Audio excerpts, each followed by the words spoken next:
Welcome to Millennials Are Killing Capitalism. This is Jay.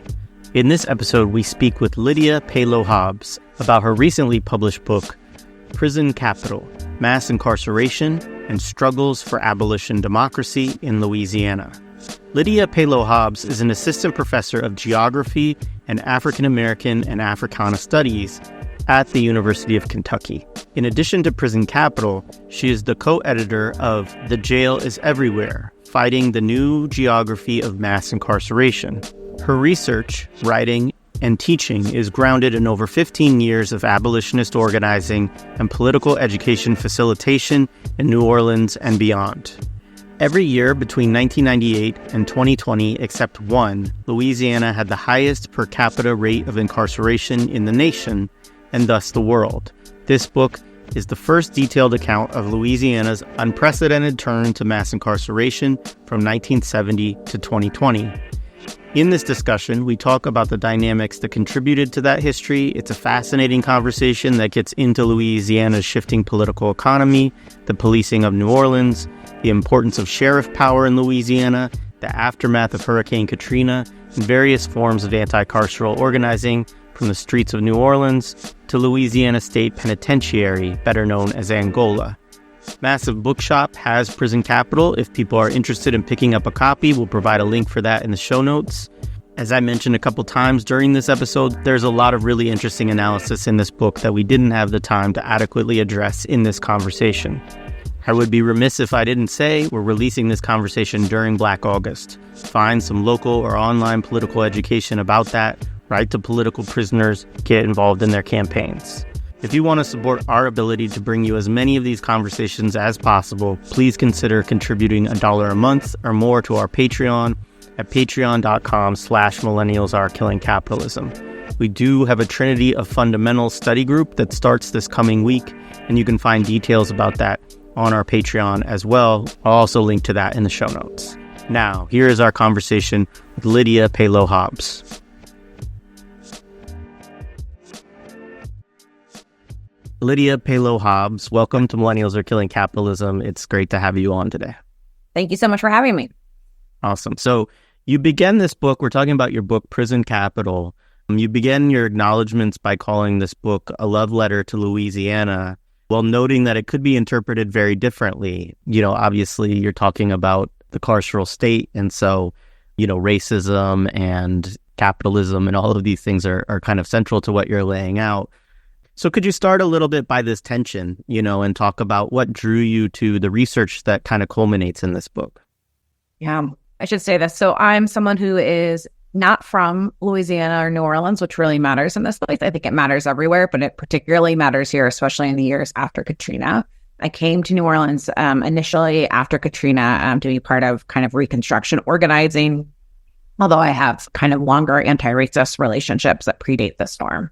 With that said, I'm writing a book that's trying to think about how Louisiana for many years was the leader of mass incarceration in the United States of America. So it's a book first and foremost about questions of state violence. It's a book that's making me ask questions about organized abandonment, neoliberal state restructuring. But the really kind of heart of where this book came from was the really powerful moments of organizing that I was a part of in the years of 2006, 2007, 2008, 2009. That was really a flourishing kind of moment of explicitly Black radical organizing led by a lot of Black Marxists, Black feminists in New Orleans that has often not been kind of recognized as part of the Katrina story widely.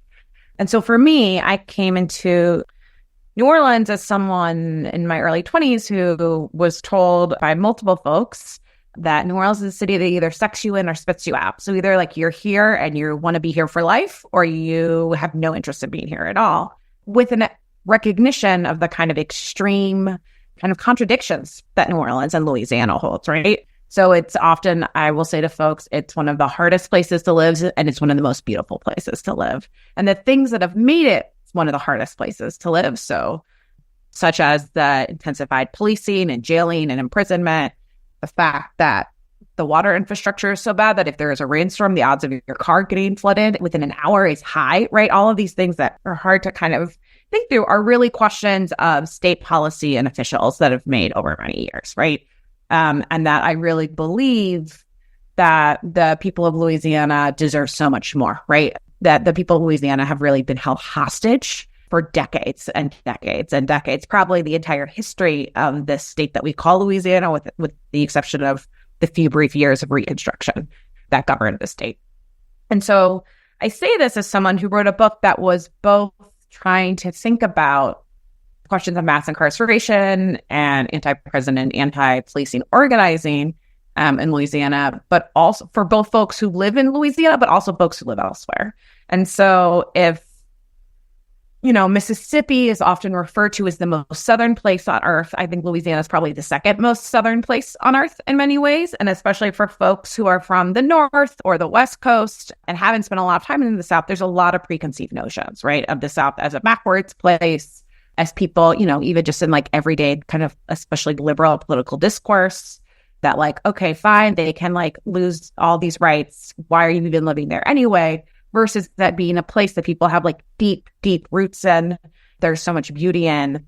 And that in many ways, I'm writing kind of what has happened to the folks of Louisiana, because I think we deserve so much more. And I think that there is so many other ways that we could be approaching it. And there's been so much, that's not like my idea.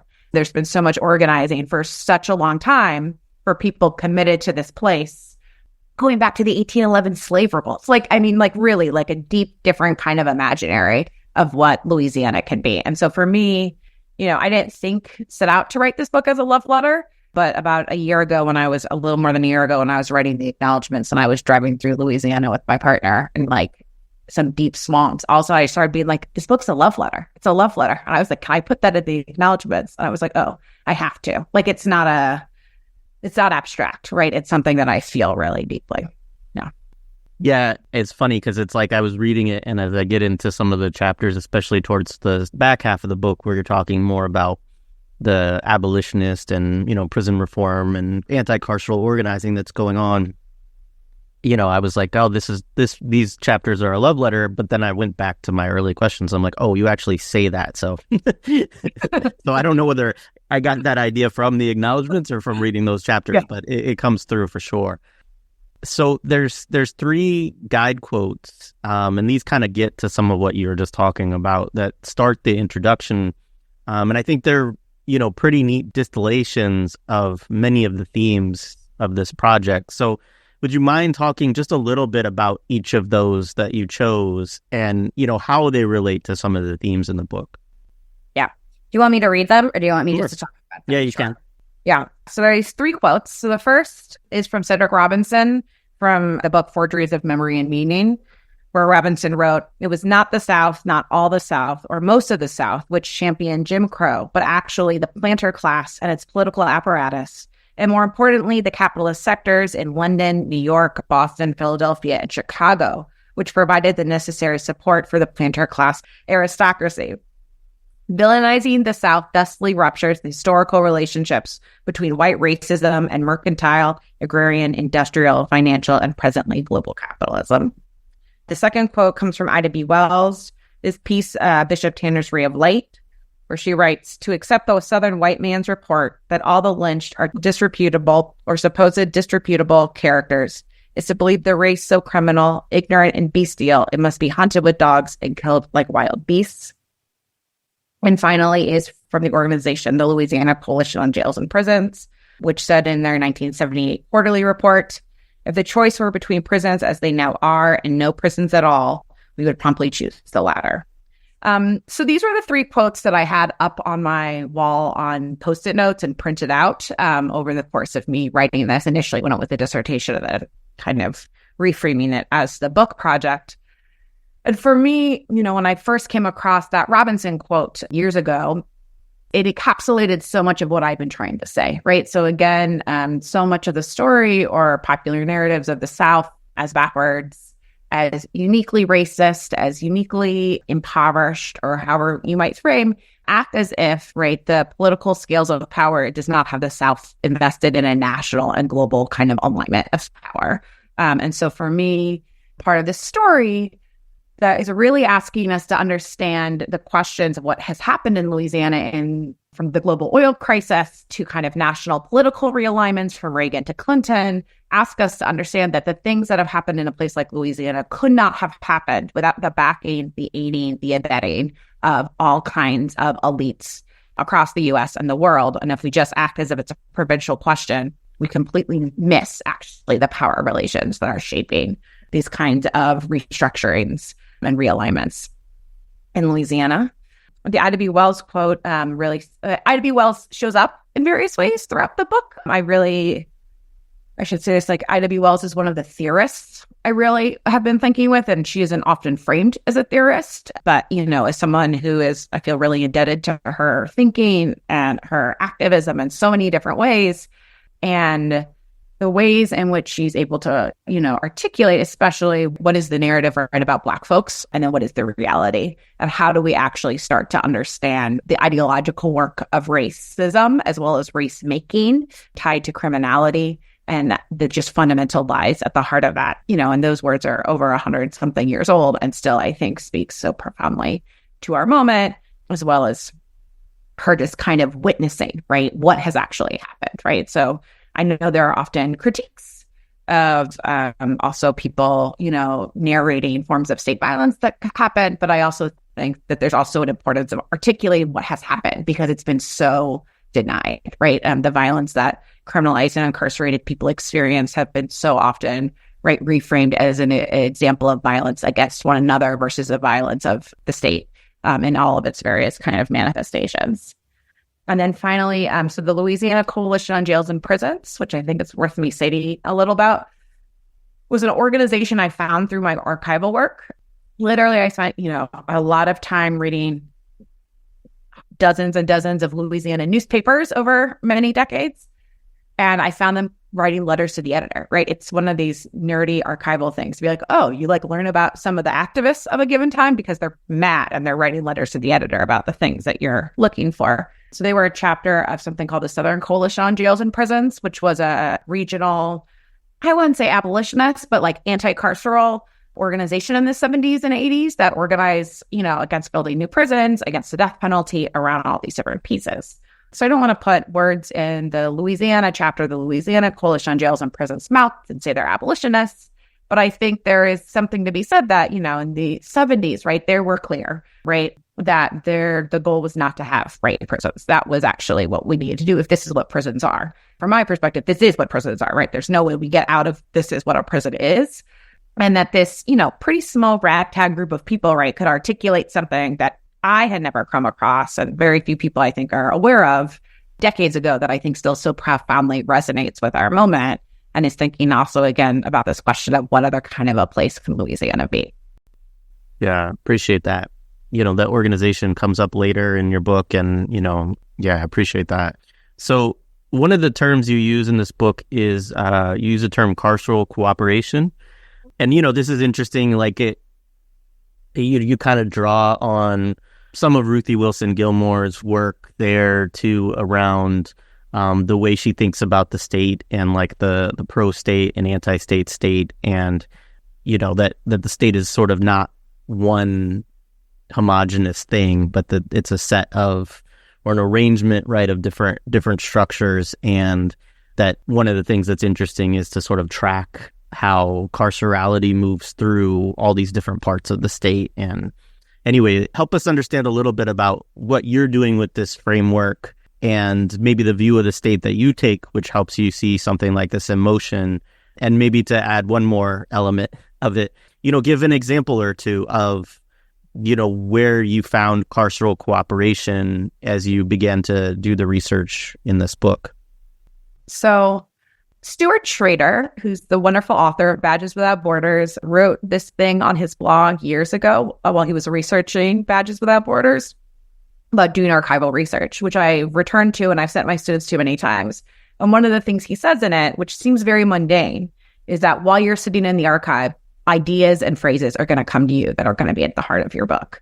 So carceral cooperation emerged from me just literally typing it out on my computer, writing it out, when I started seeing this dynamic repeatedly throughout the archives that I was engaging in. And that was seeing that I was thinking about the Department of Corrections, which is kind of where I started. I started thinking about the Louisiana State Penitentiary, or Angola, as we commonly know it. All of a sudden, I started to see this relationship between the Department of Corrections and sheriff's officials, that there's this movement happening in response to a federal court order in 1975 that comes out of 4 Black prisoners doing the largest conditions of confinement lawsuit in the history of Louisiana, titled the Hayes-Williams lawsuit for one of the plaintiffs, that there were population limits in Angola. So all of a sudden, folks are being required to incarcerate people not at the only, at that time, state prison that incarcerated people who were men. So this created this kind of crisis. And because there wasn't the political will for early release or to be letting people out in different ways, right, they had to find space for people. So there became this kind of connection between the sheriffs, who were being all of a sudden required to start keeping state prisoners longer, right? So if you're usually you get sentenced, you get convicted, or you take a plea bargain or what have you, right? Usually you get sent off to the prison, right? But all of a sudden you couldn't send people off to the prison. And so all of a sudden, all these people who were officially no longer jailed prisoners, but state prisoners, were finding themselves in one of the, 80 plus jails across the state of Louisiana. And this dynamic created all of a sudden friction and alignments. At times, sheriffs were protesting this, and literally there's a story of a sheriff at one point just dumping like a van or a busload of prisoners in a prison parking lot and just saying, take them, we don't want them. You see the legislature scrambling, you see the governor scrambling, you see the federal courts being like, what are you doing? You have to do something. This is not okay. All kind of under the narrow political framework of the 14th Amendment's ideas around cruel and unusual punishment, which are, quite narrow. But this moment, this kind of flashpoint in the 70s, which then I would say have been cycles of in Louisiana for decades, but really kind of instigated with this one lawsuit. You can't see this, right? You can't read this in the archives. You can't read the letters between officials or see their memos or the newspapers or all these other kind of dynamic state budget conversations without saying, oh, the state is not a monolith. Right. And even everyone who we might think of as carceral state actors, right, are in a fight with each other, right? They are not in agreement. There are political power blocks. There are different kind of orientations about what should or shouldn't happen based on the different kind of jurisdictions people are in, based on the different scales of state power, if they're in a local parish versus they're in the governor's house versus they're a federal official, right? These are all really different dynamics. And so, I had been primed, I should say this, I had been primed to be thinking about how the state is an institution of institutions, to borrow from the words of Ruthie Wilson Gilmore, and is not one singular actor, but is a state that, has a government that animates it on the one hand, but the government is in all kinds of different ways. And that seeing particularly the stories of early on organizers at Angola, with something called the Angola Special Civics Project, which was a collective of activists in Angola in the 80s. They recognized this really early on, right? They started to say, oh, the power that we are trying to get around getting out of here is not with the warden. It's with the legislature. It's with the governor. It's with these kind of different areas of power. So also the ways in which I think I say that to say that it's not just a question of like me going in and being like, oh, look, I discovered this thing through like these, like me reading these like, top down state documents, but that for folks organizing on the ground, these contradictions, these fissures, these hinges of the state in many ways are always identified by organizers who are trying to figure out where decision-making power lives, who has the capacity to do what, and the state as a fundamentally kind of dynamic, multifaceted, and fundamentally contradictory kind of assemblage of institutions. So it was me trying to capture what I kept seeing in this dynamic happening.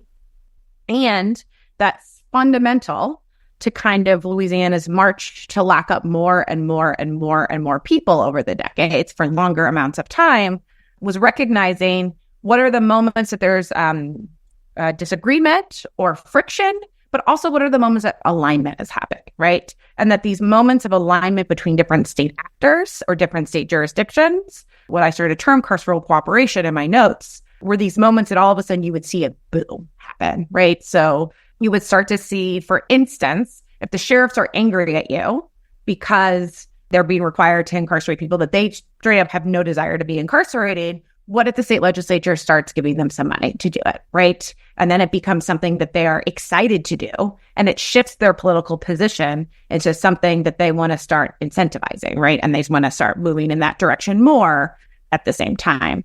Another example of this is later on in the book, I talk a lot about policing in New Orleans. And so, for instance, there are moments that the New Orleans Police Department, because of consent decrees or other reasons, or kind of mega events like the 1984 World's Fair or the Super Bowl, or kind of these huge kind of events, there is this invitation. And I know this is unique to New Orleans, it happens elsewhere too, but it's an invitation to the state troopers to all of a sudden bulk up policing power. And how does that happen for what are seen as initially kind of short-term events? And then that becomes a long-term kind of plan. So that's another way I have been thinking about this question a lot, is often these kinds of carceral alignments happen in moments of crisis or are framed as temporary, but they become the structure. They become the long-term path. And by being able to kind of articulate that and see how these different areas of the carceral state are working together, it helps us to see that it's not just a question of prisons or just a question of jails or just a question of the cops or the courts, but it's really a question of how did these work as a broader kind of infrastructure of carceral state power. And if we're able to see that, then fundamentally that helps us to start to see, again, these hinges as leverage points for organizing to scale back carceral power, right? So I should say this, I am someone who thinks a lot about the state and what it can and can't do and what are its fundamental limitations and where it can go forward. And I've, spent a lot of time there. And I think a lot with, thinking with Gramsci, for instance, has really structured my thinking with Ruth Wilson Gilmore's thinking about the state, many other folks kind of in those traditions, to help me try to understand, right, how do we not just say, yes, there is state violence, and also there are ways in which the state can be pitted against itself in ways that are about restructuring what it is it does, because it's not static, right? It's not the same over time. It changes over time. And so what are the other kind of paths forward, not as a kind of Pollyanna approach of saying, like, we can just have like some liberal reforms and everything's going to be okay, but to think really dialectically about what a state is and what are the possibilities for abolitionist organizing if we attend to what are often very mundane, seeming boring kind of interactions as actually really key locuses of state power and possibility. Right on. Yeah, I'm thinking of one place in the book that we might get to that later in the conversation for sure. So, this is one of the interesting aspects of the book to me, because I think when I knew you were doing this book, and, this is kind of my assumption of what the book would kind of primarily be about or centered around. And it's certainly something that you do spend, a couple chapters examining and looking into and talking about. But because of all of what you're looking at, the period of time, because of what you've talked about in terms of cooperation and the importance of jails within, the carceral system, and because of the anti-carceral organizing that you end up looking at, it doesn't end up that it's a book about Louisiana State Penitentiary or Angola. It has, you do start kind of there. But this is interesting because, Angola is this place which is really has this, huge role, I think, in how people think about prisons certainly in the South, but also kind of on a national level. And so often we get these images, right, of like guards on horseback and prisoners doing work with hand tools and stuff like that in, the fields and the quote unquote farms, the plantation. And, obviously a lot of this has to do with the fact of like some basic historical facts of like Angola was built on these old slave plantations. But I think that there's a lot of ways in which this image actually hinders, our understanding and also organizing. And I think a lot of people, like to still hold on to a certain kind of economic logic to that suggests that the motive force behind mass incarceration is slave labor. It is the kind of labor that does occur still on Angola. So I don't want to make it seem like it's not a non-existent phenomenon. Mm. But as you note in the book, many others have kind of debunked this idea, mathematically or otherwise, sort of showing that there's not enough money that comes in from this sort of work for it to make any kind of justification of why we're incarcerating, so many people. And I think that's, there's a couple points in your book where you do look at schemes also that do utilize prison labor as like a financing mechanism or to help offset some of the costs. For instance, and this still goes on in Louisiana with like jail construction and stuff like that. There's an interesting, history of prisoners and detainees actually building prison infrastructure. But, one of the areas that you look at is like oil revenues and tourism as key economic forces to understanding carceral expansion in Louisiana. So anyways, if you could kind of help us understand what's wrong with this understanding of prison slavery as the kind of economic driver in Louisiana, and then give us a better sense of what you see as the really important economic forces connected to mass incarceration. Also understanding that it's not just economic, of course, but those aspects of it as well. And I want to start out by saying I also was, really seduced by this idea of Angola as a place that was a plantation penitentiary, which therefore meant, right, the term plantation penitentiary translating in my mind, right, initially when I was introduced to this prison, started to learn about it as a place where majority Black men, right, Angola, I believe, is like 85% Black men, right, are enforced in fields. It's a compelling story, right? And it's so compelling that I would guess that if we Googled right now Angola and we just did a Google image search, we just have dozens of that photo. And it's a different variation of that photo, right? But that is the majority of how we look at it, right? Because it is true that the unfreedom of slavery and the unfreedom of incarceration are both tethered to anti-Black racism in fundamental ways, and that there are certain through lines we can trace. And also, the world has changed. The political economy has changed, right? We don't no longer live in a political economic system where the point is to get as many folks to be working for low to no wages as possible, right? We're in a kind of, people are still working, obviously, for very low wages, but it's this era of the last 50 years has been really marked, right, more by mass unemployment, by mass underemployment, and that's going to fundamentally shift the question. And I say this because I was even surprised when I was doing my research how early this dynamic had started to shift. So if there was one state prison in Louisiana for men and one for women, so the one for men is Louisiana State Penitentiary Angola, the women's prison is the St. Gabriel prison in the early 1970s, right, that houses approximately 4,000-ish people, right? That's their capacity to incarcerate people. And by the height of the Louisiana carceral state in 2012, 40,000 plus people are getting incarcerated in 12 state prisons and over 80 parish jails and all of these different formations, right? That's a huge, massive growth. And it's during that time that it is much more common, for instance, for folks not to be forced to labor, but to be forced into idleness. So I'd say that's one of the things that really stood out to me is how much kind of, especially in the 70s and 80s, the expansion of carceral state power was also, and literally bed building, right? So expanding the number of folks who can be locked up and then given prison was marked by a simultaneous or parallel buildup of solitary confinement space in really fundamental ways. And if all of a sudden, if the goal, right, is to be forcing people to labor, right, you're not forcing them to do nothing, right? And this is what's happening. Not everyone, right? And solitary has a long history. It's a disciplinary tool using people in the box to get people in line, to shut down organizing, all of these different kind of tactics, right, of state repression within a state repressive capacity. And, right, that's really different, right? The convict leasing era did not have solitary confinement. You worked people to death, right? I have this, I do a kind of brief, quick, like what happened before 71, really short part of the book, where I was even shocked when I was reading about, early convict laboring system in Louisiana. So, kind of post-Civil War into the early 20th century, that at the height of convict leasing, it's something like someone died every 3 days.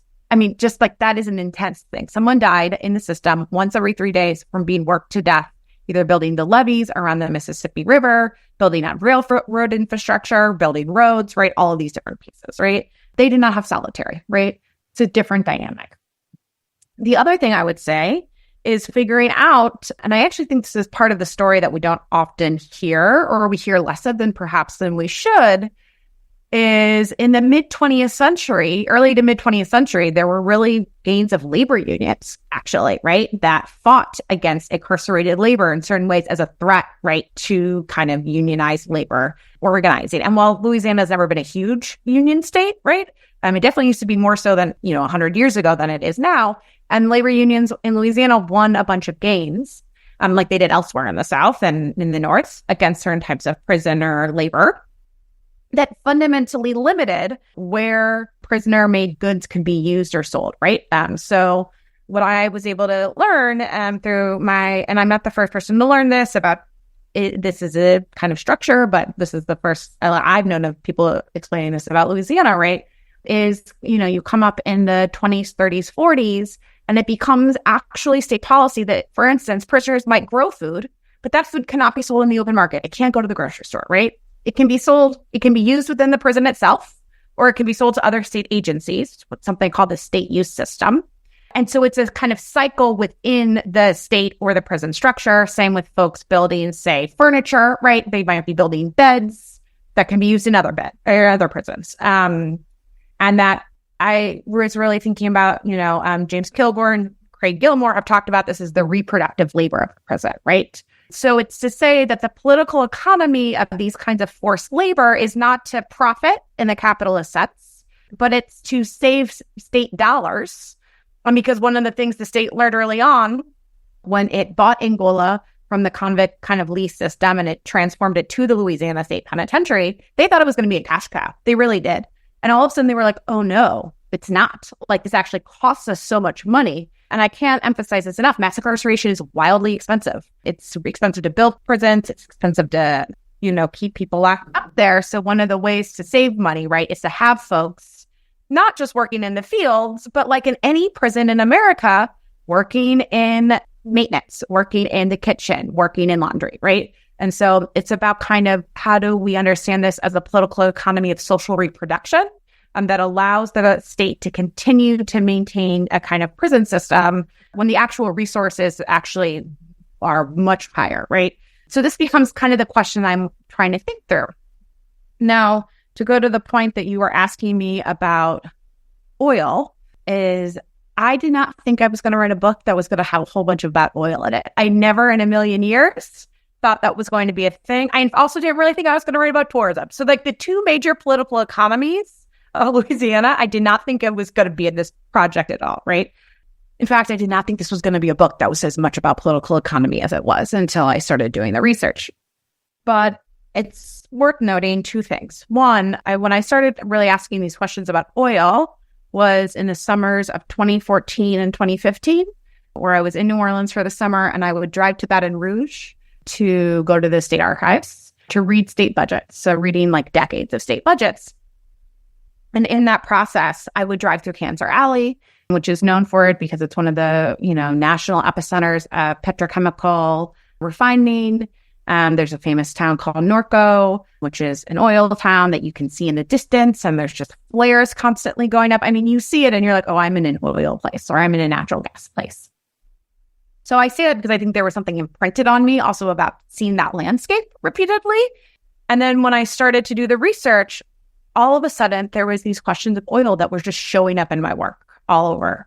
And specifically to understand how Louisiana had the capacity to start building out its prison system, to my understanding, about a decade earlier than most other states in a much kind of faster way. So in the early 70s, right, in 1973, we have the OPEC oil crisis, which has, layered effects, but together leads to oil prices skyrocketing in the United States because of OPEC's kind of raising prices on oil to kind of get the money they were deserved.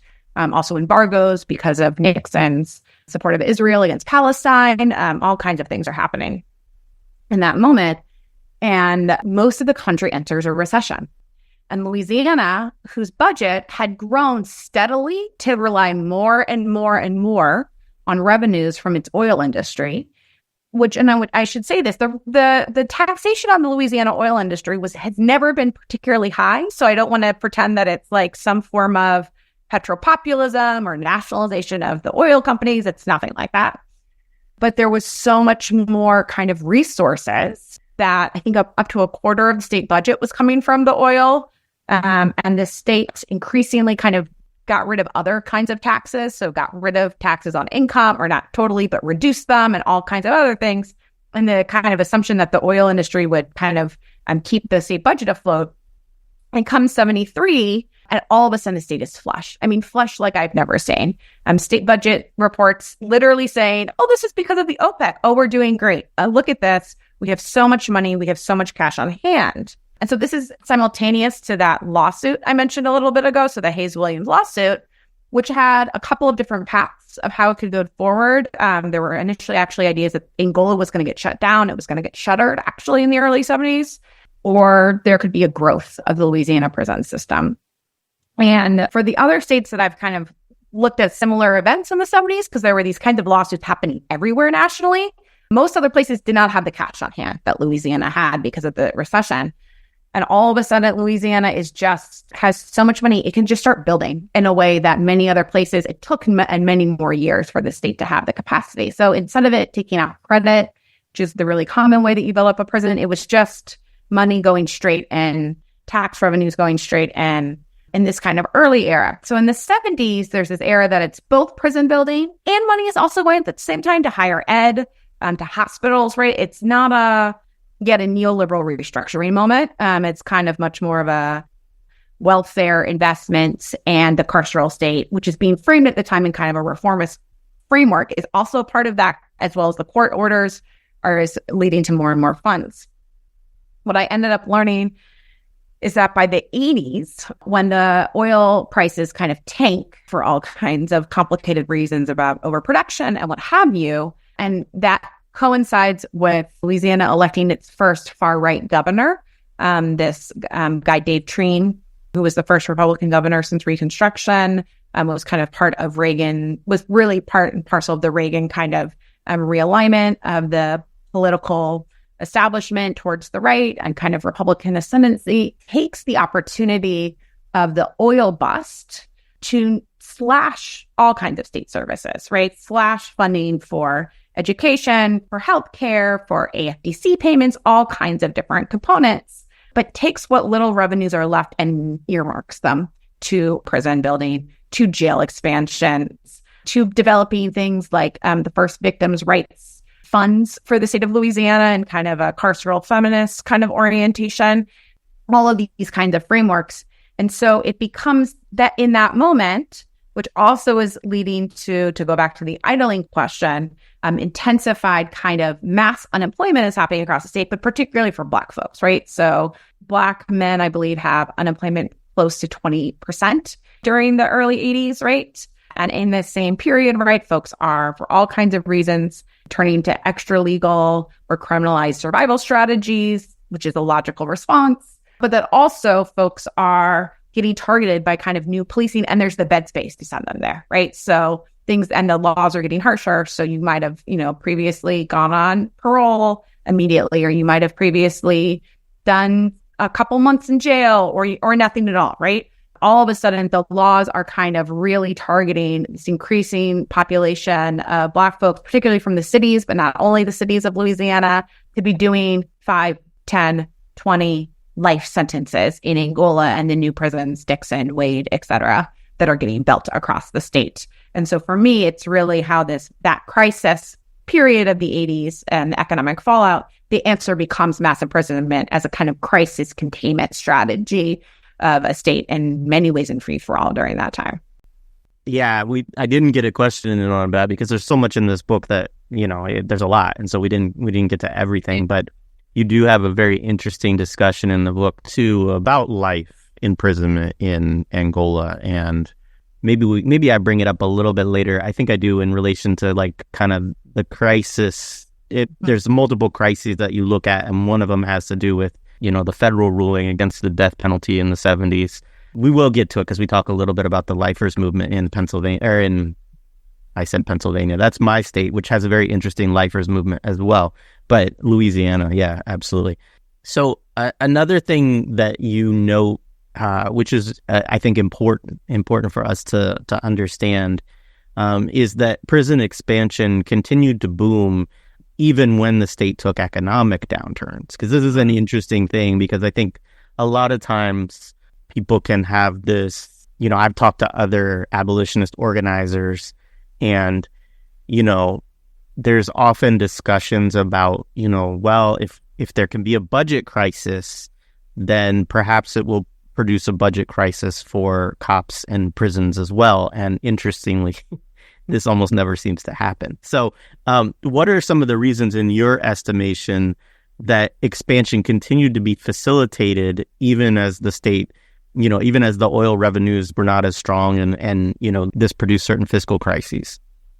Right. Well, I think this is where, when we're thinking about questions of political economy, we have to attend to the political here, right? So you might say, under a particular political framework, right, you might decide that there's political will or there's a political commitment ideologically, pragmatically, to decreasing the number of folks locked up, to decriminalizing offenses, right? That's not what's happening, right? That's not the political goal, right?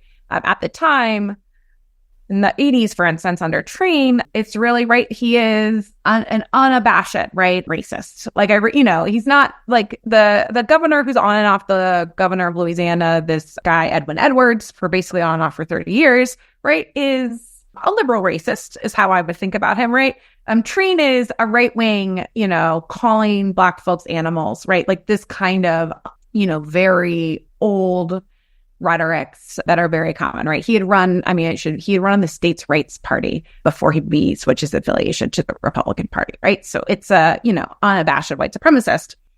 And so for him, right, I really think it's not in any ways formed to say that, right, that this becomes a kind of strategy of, right, the criminalization, the intensified criminalization of Black folks in particular in the state, right, is part and parcel of his kind of political vision of the state. And so it's the opportunity he's able to wield, right? There were many options. I think this is important to note, right? When there's a budget crisis, it's not just like capital is free flowing, putting you in a budget crisis and there's nothing that can be done, right? There are decisions that are made, right? You could choose to increase taxes on rich people, on corporations, right? You can then choose to shut down a prison and move that money towards roads or what have you, right? There's so many options there. But the question becomes, right, what is seen as politically viable? What is seen as an ideological alignment? And so for me, when I think about someone like Treen, I think about him as, and I say this in the book, that I really see him instituting what I term law and order austerity, right? Where kind of the answer to the crisis, right, is to intensify crackdowns of all kinds, to intensify criminalization, and at the same time as to really take away the meager social safety net that already existed, right? And it really becomes about, right, a racial capitalist state that's aim is to protect capital at all costs, right? And that protecting capital at all costs is fundamentally also a white supremacist question at its core. So I say that because I'm like, we could have a budget crisis and the answer could be really different, right? It's not that economics are divorced from politics, right? But that these kind of broader economic realignments, right, are able to be taken advantage of at particular conjunctures by particular people to do certain things. And I don't want to make it just a governor's story, right? I'm really interested in the interplay of political power. But for instance, even at this time, New Orleans has the first Black mayor. Dutch Morial is the first Black mayor, and it has, kind of a post-civil rights era city council that initially has some certain ideas of what it wants to do in this crisis. I think this is important to note. And Treen and the legislature attack and limit things that, for instance, New Orleans can do, right?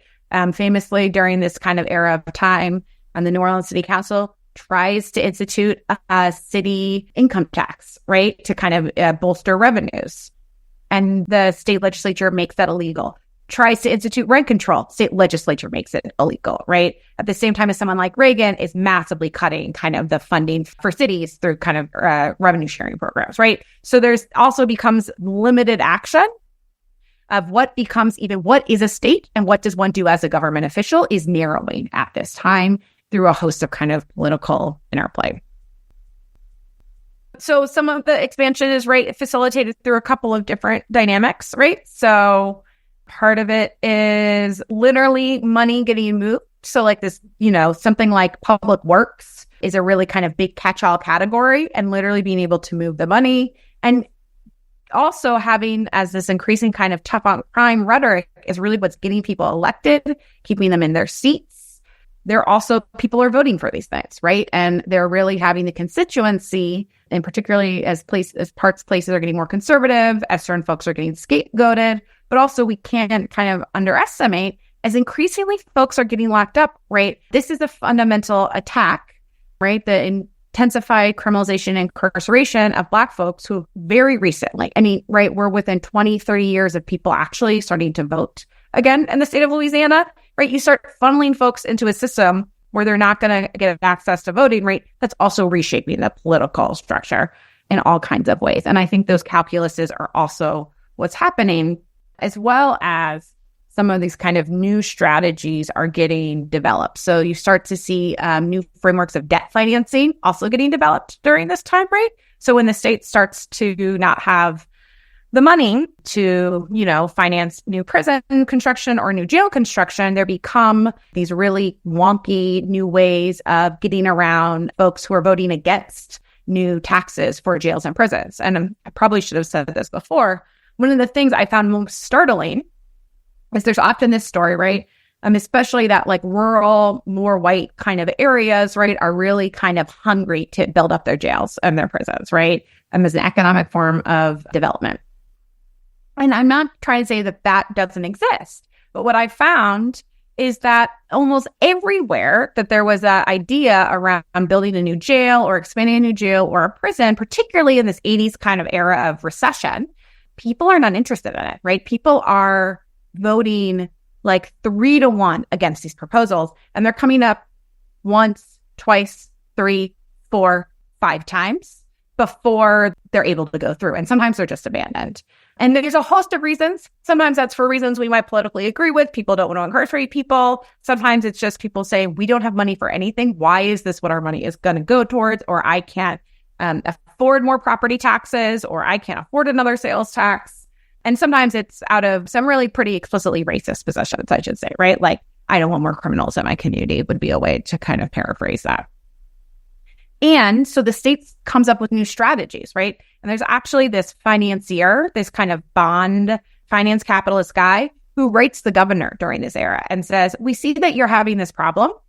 Some other states have started to use this wonky thing called a lease revenue bond to kind of get around the requirement that you get folks to vote.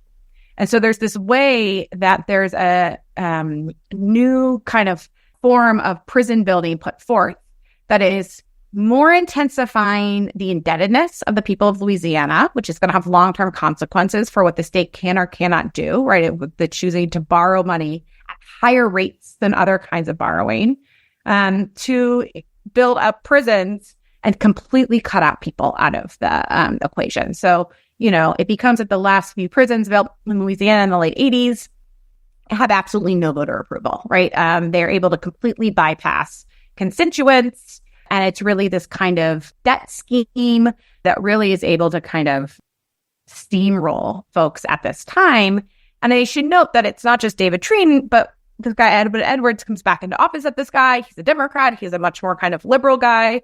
Right. And he by this point is like, yeah, that's what we have to do. We have to move forward with this. So it's really a bipartisan political project, right? That this is what we do. And that increasingly, this is what a state does, right? This is what is the legitimate work of a state. And all these other things that we might have done even 5, 10, 20 years ago are out the door as possibilities of what we could be spending our money on or how. Yeah, I appreciate that. And, it's interesting. I mean, I grew up in Southern Oregon, and it's one of those areas also where, for a long time, Josephine County, which was our neighboring county, basically had no police. And this was not because, and they certainly didn't have, any, I think they had 3 beds in their jail or something like that, and it certainly wasn't because of, left-wing or radical politics. It was mostly because people didn't want to pay for it. and interestingly, this didn't really change until more and more Californians moved up to Southern Oregon. And most of these people politically, I wouldn't agree with it at all. I mean, it's a lot of the politics are fairly far right.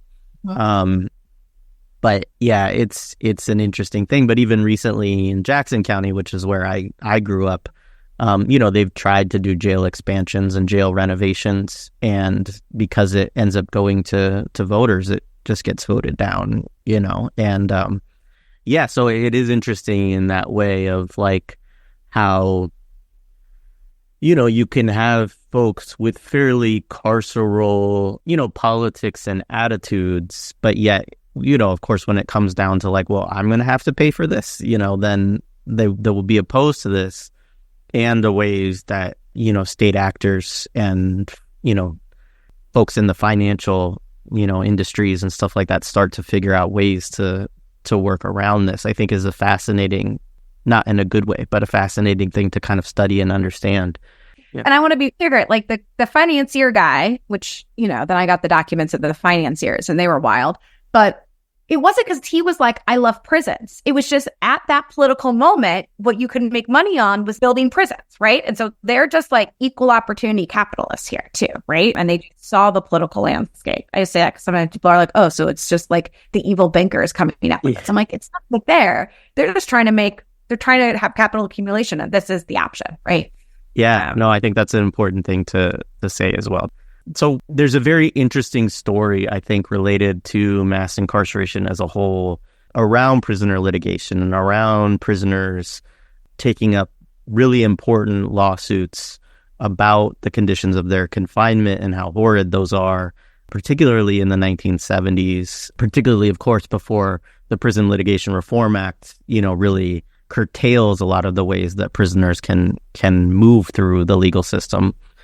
But it has sometimes been a catalyst for real crises within the carceral system, and how these crises are managed, by the state is a lot of how you get these interesting and kind of, and they're not all unique, but you get various like permutations of how mass incarceration grows in various contexts, and they're usually like kind of regionally specific, state specific. They have to do with the political economy, all of that. So Louisiana is an interesting example of this, both in terms of how the state managed the crisis that's produced. You mentioned it. It's Hayes. What's the lawsuit? Hayes-Williams. So there's the Hayes-Williams lawsuit that's from these Angola prisoners. It's, starts, I think, in 71, which happens to coincide, of course, also with the period of prisoner rebellion that's going on around the country, but is punctuated in certainly the minds of, legislators, government officials, etc., but also just people's minds with the Attica Rebellion as well. And so that's an interesting backdrop of this moment. Additionally, there's also, in the same general time period, there's how the state is also responding to kind of the abolition of the death penalty, or not, I shouldn't say the abolition of the death penalty, but there's a federal lawsuit, right? You can explain that because I always forget this piece of history, but there's a federal lawsuit that basically, did it abolish the death penalty at that point? Yeah, it did. The death penalty for a couple of years. Yeah, okay. So temporarily.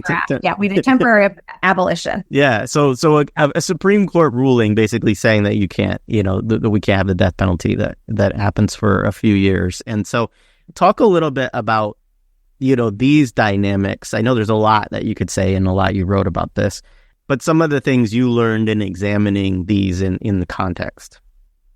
Yeah, so part of the story here, right, is also partly how incarcerated folks, particularly in Angola, but not only Angola, are starting to also learn through these kind of years of kind of shifting legal dynamics. So again, and I think it's worth saying, so there were 4 plaintiffs. Hayes-Williams gets the lead name, but he wasn't the main kind of guy behind it. The main guy was this guy, Arthur Mitchell, kind of, gets articulated as a radical from the streets, like has some kind of radical politics. They actually joined forces initially, and they almost succeed, but they get captured, and they try to escape from Angola during a benefit, or like a gala, which is also worth noting, right? There was a lot of escapes from Angola early on, like lots and lots of folks escaping. there was a lot more kind of porousness between the prison walls and the outside world than what we think about in the year 2024. I can't believe that's the year word, but yeah, 2024. So in that experience, they get sent to solitary confinement and they link up with two other prisoners and they're trying to figure out what to be done, right? So these are folks who, are really having a question of freedom, right? I cannot articulate that enough. And so they end up putting out this massive conditions of confinement lawsuits that during this era, as you noted, right, are really common across the United States. And that really specifically are building on the gains of particularly the Nation of Islam prisoners who are winning suits around being able to practice their religion, to not be fed pork, things like this, right? And they're using, and I think this is one of these interesting questions about how laws can be renovated years later, the 1871 federal civil rights law. So they're actually using Reconstruction law, right? The NOI figures out this strategy. They start having wins. Other incarcerated folks are like, oh, cool, we're going to go to the civil rights law that has been on the books, but has not been, recognized in any way, shape, or form. And they're moving through there. So when folks are able to, the lawsuit, I think they file it in 1971. It's very extensive, right? It talks about all the kind of horror conditions of Angola. It talks about racial segregation's continual persistence in dorms and dining, what jobs, so right, the best jobs, right, were reserved for just white prisoners, the toxic conditions of the penitentiary, the lack of medical care, and the violence of solitary, right, and its inhumanity. They win, there's years. The lawsuit doesn't get gets before the judge finds for them in 1975. So it's a 4-year process and there's lots of study and lots of things going on. It's worth noting that the judge finds for everything, agrees with them for everything, except on the solitary question. They say the solitary question is moot because there'd been some previous ruling that happened recently that said it's off the table. We don't have a question around solitary confinement. And I say this because that's the precipitating issue for them. In fact, these guys, they actually write a letter to the editor that gets published after the ruling being like, y'all, solitary is the deal. Like, I cannot believe that this isn't getting kind of called for. But the judge is, and the main guy, the first judge is this guy, Judge West. He gets replaced by a guy named Judge Polizzola, who then oversees this for decades. And the court's imagination, right, is very limited, right, in understanding what constitutes the problem, right? Their understanding of the problem is overcrowding, hence the population caps that get put on Angola. Their understanding is about lateral violence between incarcerated people, which is real, right? I'm not trying to downplay this, right? There's been a lot written about, for instance, the various types of, sexualized violence that happen between Angola prisoners, but that this kind of lateral violence, right, is completely abstracted from the structural state violence that allows these kinds of structures to exist, right? In fact, right, like supports it, incentivizes it, legitimates it in all kinds of levels. And also, erases all the kinds of state violence that folks are being enacted against, right? So things like strip searches as a fundamental form of kind of state sexual assault on incarcerated people's lives. So the courts have such a narrow vision, right, that they don't really care if people are locked up or not. They understand conditions of confinement in this very kind of narrow framework where the presumption is that confinement is not a problem, right? Or, and I think this is important to note, right, through this narrow framework of, cruel and unusual punishment, whereby, right, that sentence or that phrase, the second is no longer unusual, it is not considered cruel by the U.S. legal system, right? So if one person goes into solitary, that's considered unusual. You have a lot of folks there, right? That's no longer unusual, therefore it's no longer cruel. So I say this because there's this fundamental kind of ways in which that court gets limited. And also, at the same time, there is this thing where it creates a new moment, right? And it's this Louisiana Department of Corrections, and then every jail in the state is under this court directive until 1998, right? So it's decades, right, that this judge is able to oversee things. And it creates another condition of leverage at moments. And at other moments, right, it creates a condition of kind of narrowing of possibility. And so it's fundamentally contradictory. And I think that this is often, the Louisiana Coalition on Jails and Prisoners, right, they come to really identify, or jails and prisons, excuse me, they come to identify, by the 80s that they've been really pushing for these lawsuits around the jails. And then they have to have a reflection moment and a self-criticism moment where they say, oh, this has actually paved the way for more folks to get locked up. We did not understand that if the more we focus on these questions, the more the court would turn them into questions of overcrowding, where their answer would be to build more and bigger jails, right? So there's a lot of reflection happening. And this is also happening with folks inside Angola as well, right? Who are increasingly saying it's not that the courts don't matter, but the courts are not going to get us to freedom in the way that we're getting to freedom, right? I have this Kenneth Biggie Johnson, who was one of the co-founders of the Angola Special Civics Project and passed away just over a year ago. Biggie, I have his quote at the top of the second chapter where she says, we don't want to run the pen, we want to leave the pen, right? So it starts to become a question for them too, legally, of how to get out of the prison, right? And not just make it a better place to live, right? They increasingly, and folks are talking about it, right? We're not trying to make a better tomb, right? Is how they're, especially as folks are doing longer and longer life sentences, which is tied to this Supreme Court ruling where if you had a death penalty sentence, when the Supreme Court temporarily abolished the death penalty, I believe in 1972, the state had to resentence you. And this was across the country, right? And so some states just, they went with that. And mostly what happened is people got sentenced to life sentences. And in Louisiana, life sentences had historically been since the 1920s understood as you do 10 years and 6 months. And then you're out. I say this because I think it's notable that what we understand as life today also shifts, right? These are not static concepts. But again, with these kind of growing law and order, tough on crime rhetorics, people start saying, oh no, these, quote unquote, dangerous criminals, these disproportionately Black men, right? They're going to be out in our streets again. So we need to change the life sentencing laws, right? It's no longer going to be that there's an automatic review of you at 10 years and 6 months, but you're really getting rubber stamped to go out and be home. And it's all of a sudden people are getting resentenced to life without parole. And so by the end of the 80s, Louisiana is one of the leaders in life without parole sentencing in the nation. There's something very famous called heroin life, where folks are getting locked up without parole options for having possession of heroin during this era of time. And so there's this way that these kind of conditions of confinement, these legal systems of the courts that seem like they're going to kind of open up possibilities, they do. But again, not to be a broken record here, right? There are these other political landscapes, right, that are then shaping how folks respond to these kinds of rulings at different moments.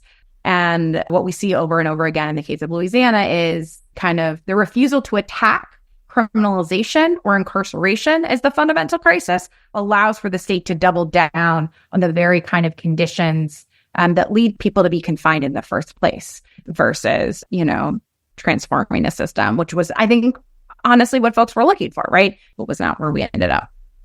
Yeah, right on. And I really appreciate that discussion around, life too, because I think that's such an interesting story in itself.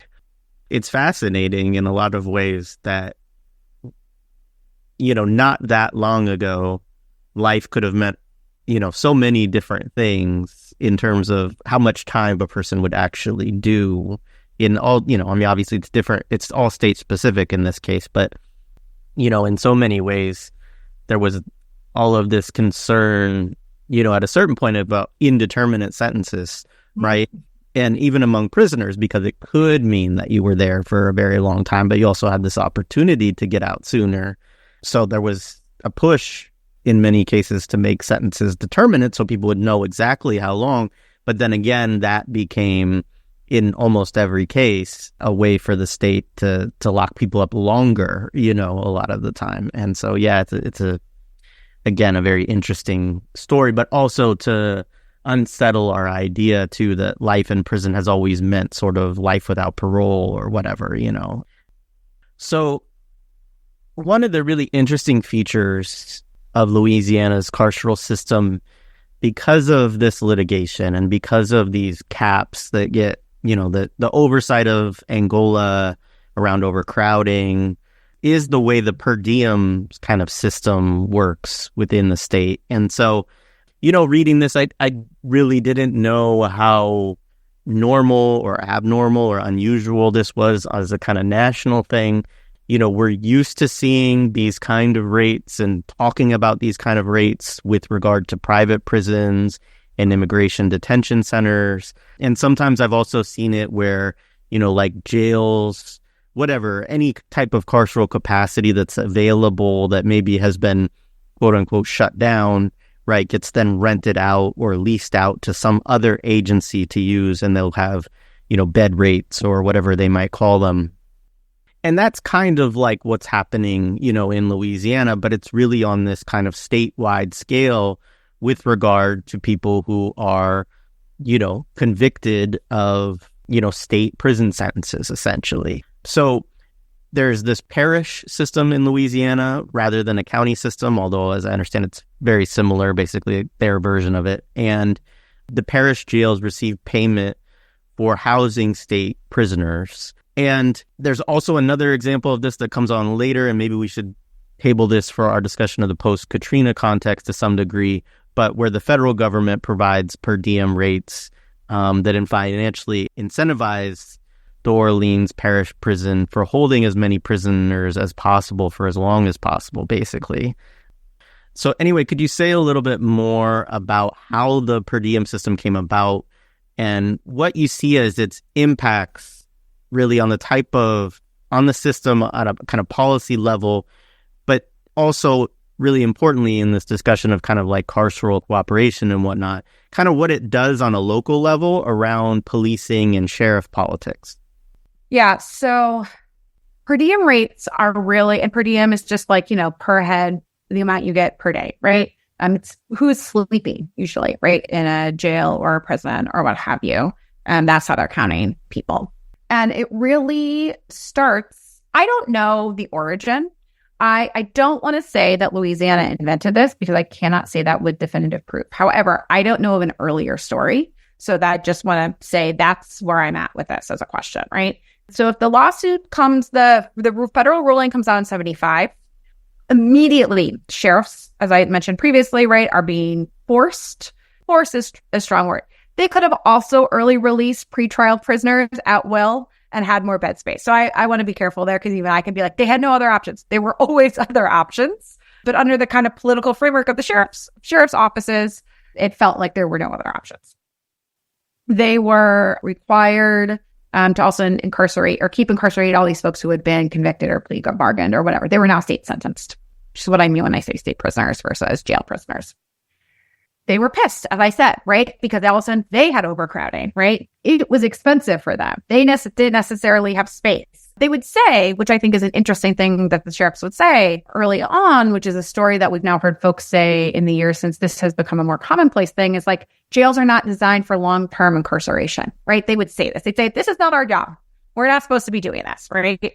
And they organize, right? And I say this because folks are always organizing. It's not just the abolitionists or the anti-carceral activists that are organizing, right? And the carceral state makers are also organizing. And this is part of the carceral cooperation story I want to tell as well, is, not just as individuals, but the Louisiana Sheriff's Association starts lobbying and freaking out at the state legislature, right? Say, this is a problem. We want these people out. And so the state legislature innovates this idea that they're going to allocate through the Department of Corrections budget. There's going to be this thing where as long as the Department of Corrections is under this kind of condition where they can't incarcerate all their state prisoners, they have to pay a nominal amount. I believe it starts as $4.25 a day per person that's being incarcerated in jails. And it's understood as a temporary spatial fix, right, to the geographic kind of crisis of overcrowded prisons and then increasingly overcrowded jails in Louisiana. So in 1976 it happened. So it's a just over a year.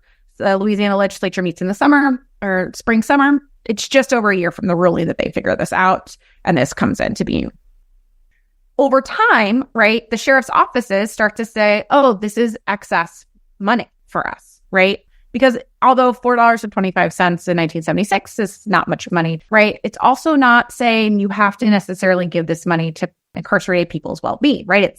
It's increasingly a check, right? That's just coming from the state. You say, we have this many people. Everyone's like, yes, you do have that many people. And there's this new kind of funnel of revenue that's happening in this way that is giving sheriffs increasing power, right? Insofar as they're able to put those funds to all kinds of use, right? They're able to put those funds to hiring more staff, right? And the more folks that are working as sheriff's deputies, right, or COs, right? You increase the footprint of folks who have an invested, literally financial familial stake in the carceral state, right? So you're kind of expanding the folks who are probably would have taken all kinds of jobs, both in rural and urban and suburban areas, but are all of a sudden kind of increasingly committed to the jail system. In the case of Orleans Parish, which is a real kind of centerpiece of this, the sheriff, who was the sheriff for 30 years, Sheriff Fody, Charles Fody, which I could have a whole year of talking about, but I'm not going to, right? He really uses it to ingratiate the city of New Orleans, right? So he all of a sudden starts using these funds to the funds and the increased number of state prisoners in the jail, right? They start lobbying for more state prisoners to come into the jail because they have these dollars attached to them to do things like Meals on Wheels programs, painting murals around the city, cleaning up after Mardi Gras parades, right? Which is still a thing that jail prisoners do in New Orleans every carnival season, right?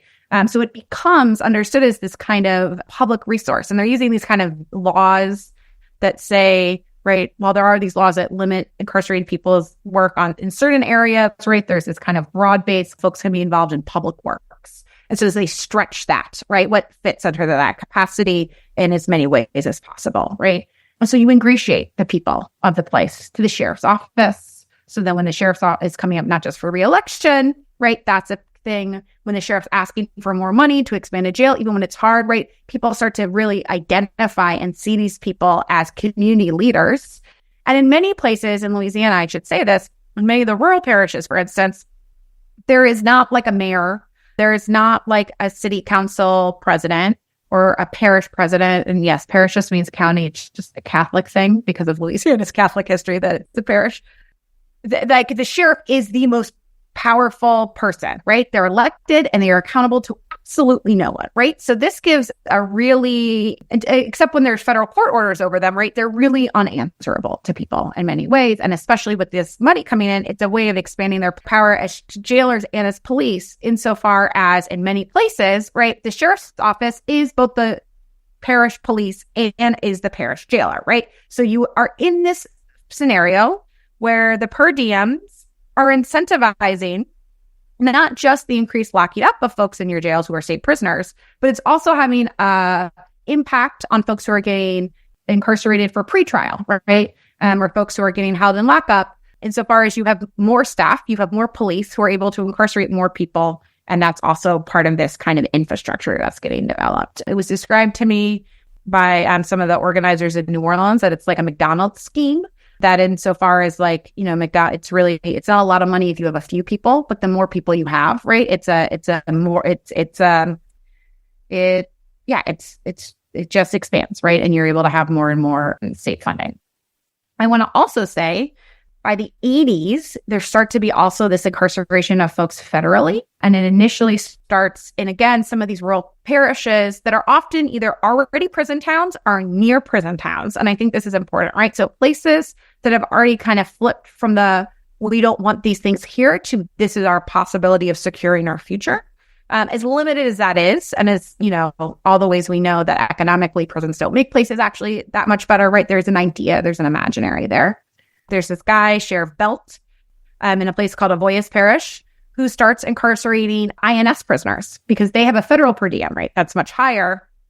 And it's my understanding that it's beginning in the 80s that INS begins having local jails start incarcerating folks in response to the Mariel boat crisis of Cuban migrants, right? And in fact, there's, in the case of Louisiana, there's an immigrant detention center called Oakdale, and they have a massive riot. In the 80s, they burn it down. They have basically, because a lot of these guys, they can't go back to Cuba. They're not being brought into the U.S. They have nowhere to go, right? So they burn it down. And in the response to them burning it down, right, all of a sudden, then they're like, where do we put these people? And these sheriffs start to say, we'll take some of them, right? This becomes part of this crisis. So there'd already been this dynamic, I think, happening in Florida of incarcerating INS detainees in local jails. And this is how it gets to Louisiana. Unfortunately, the Oakdale story is that then the federal state builds back Oakdale bigger and stronger than ever, and it's still there to this day, right? But it becomes another kind of strategy, especially as the federal per diem rates are much higher than the state per diem rates. And so all of a sudden, you have this maneuvering of sheriffs to get immigrant detainees, to get state prisoners in their jails, and they are able to actually get the state legislature to pass new laws, to create new cooperation endeavor agreements that actually increase funding to jails explicitly to incarcerate more and more and more state prisoners. And so by the time that Louisiana ends up having the highest per capita incarceration in the nation in 1998, over 50% of the state's prisoners are in jails. This is unprecedented, right? Nowhere else in the entire country is doing that. You know, there are some parishes, I have a little table about this in my book, but there are some parishes where literally 50, 60, 70, 80, 100% of their bed space is for state prisoners, right? So they're not even incarcerating folks locally. Everyone is coming from elsewhere. And it really creates this crisis in new ways and different kind of arenas, which we can talk about a little bit later, creates also new opportunities also for organizing, right, around this kind of dynamic. But it really, right, it shores up sheriff's powers, it shores up policing power. It really, and it's kind of the answer when the state can no longer afford to build new state prisons, right? Their debt is too low, their debt rate is too bad. All of these, they don't have the money on hand, right? So again, it's a political choice that's being made in the face of economic contractions as well. Yeah, it's a fascinating story. And this is not a sheriff, but I also found it funny when, I don't know, historically funny, childhood funny, Harry Connick Sr. becomes evil. He's not still in office. He was in office until 2003.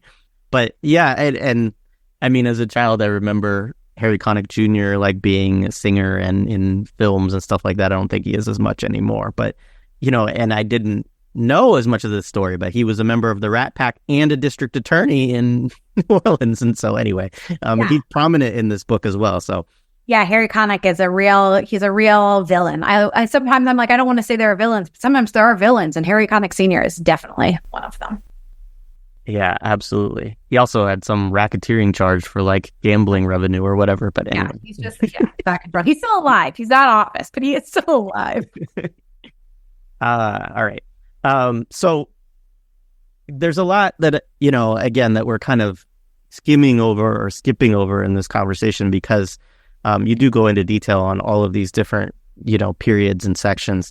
But I did really want to kind of close with a few questions, really talking about New Orleans and talking about, Katrina, post-Katrina. And I think here we have a little bit of a pre-Katrina, but, New Orleans is a big aspect of this story that you're telling. So I want to start by kind of recontextualizing Katrina for folks, because it's almost 20 years ago now. And I recognize that for a lot of our listeners, probably, they don't have a great picture of what a big deal this was, how devastating it was, and how much of a combination of kind of state violence, organized abandonment, again, to use a Ruthie Wilson Gilmore term, was the default response, as well as, of course, white vigilante violence as well. But beyond that, as I'm reading this book, I realized I didn't have necessarily, you do a good job of contextualizing also how much this represented a continuity rather than a departure of New Orleans carceral politics. And I want to caveat that by saying that I think my understanding of it was always kind of in the kind of what you talked about earlier at the beginning of this conversation of sort of the understanding of, Louisiana's a very racist place, right? Which is, I don't want to discount that part of the story, but you're actually talking about it, more specifically with sets of carceral politics, the criminalization of Blackness within Louisiana and so on. And so, yeah, if you could kind of recontextualize that a little bit and talk a little bit about how policing and confinement were then kind of leveraged through that aftermath of Hurricane Katrina. Yeah. So it is wild. I mean, it's almost 20 years, so it is hard to remember what this is like if you don't have the memories of watching what was happening on the screens, right? The screens at the time just being televisions. We did not have smartphones. So, when Katrina hits, right, and the levees break, the city is pretty immediately, 80% of the city is flooded. And if you have never seen a flood or seen what water can do, it is devastating on a level I cannot describe well, right? And I'm saying some places it's a couple feet, some places it's 30 feet, right? It is not a stretch to say that in the summer of 2006, so almost a year later, when I was spending time in the lower Ninth Ward, where the major levee breaks were, right, there were houses on their sides in the middle of the street, right? I really cannot, overstate the devastation, right? It's also noteworthy that the mandatory evacuation of Hurricane Katrina was called just a few days before the storm hit. And there wasn't really any state infrastructure for folks who didn't have a place to go, right? Didn't have cars. And also many people made what I believe is a very logical decision to stay, because when a hurricane comes, there are fears of what's going to happen to my housing. Am I going to get pushed out of my housing? Is my house going to be totally underwater? And I don't know what I'm going to do, because this was not the first time, right? Hurricane Betsy in 1965 was only 40 years prior. So for a lot of folks, there was a visceral memory, right, of what was possible there. And many folks chose to stay, as well as many folks evacuated, right? Chose to stay, couldn't leave, wanted to leave. All of these are kind of dynamics. I say this because I want to be very clear here that, right, there's all kinds of reasons why people do or don't evacuate during a storm. One of the largest populations of folks who did not have a choice, right, were the folks who were locked up in Orleans Parish Prison, the New Orleans City Jail. And while there was a mandatory evacuation called for the city, explicitly in Mayor Reagan's declaration, the jail was exempt from this evacuation, right? So if the jail had not been exempt, right, they would have moved folks to other jails, for instance, or they could have had the opportunity of saying, you're going to be released for X amount of time, right? These are all kinds of strategies that were at people's disposal. Instead, they made the decision to keep folks locked up. And the then sheriff, Marlin Gusman, who had come into office just a year prior, the first Black sheriff of New Orleans, and he didn't run as a reformer, but he ran as someone that he was like, I'm going to do a better job. Previous people on a kind of liberal politic, there was a kind of idea that because he was Black, he would take care of the mostly Black folks locked up in the jail better. That is not how things went down. We should not be surprised by that.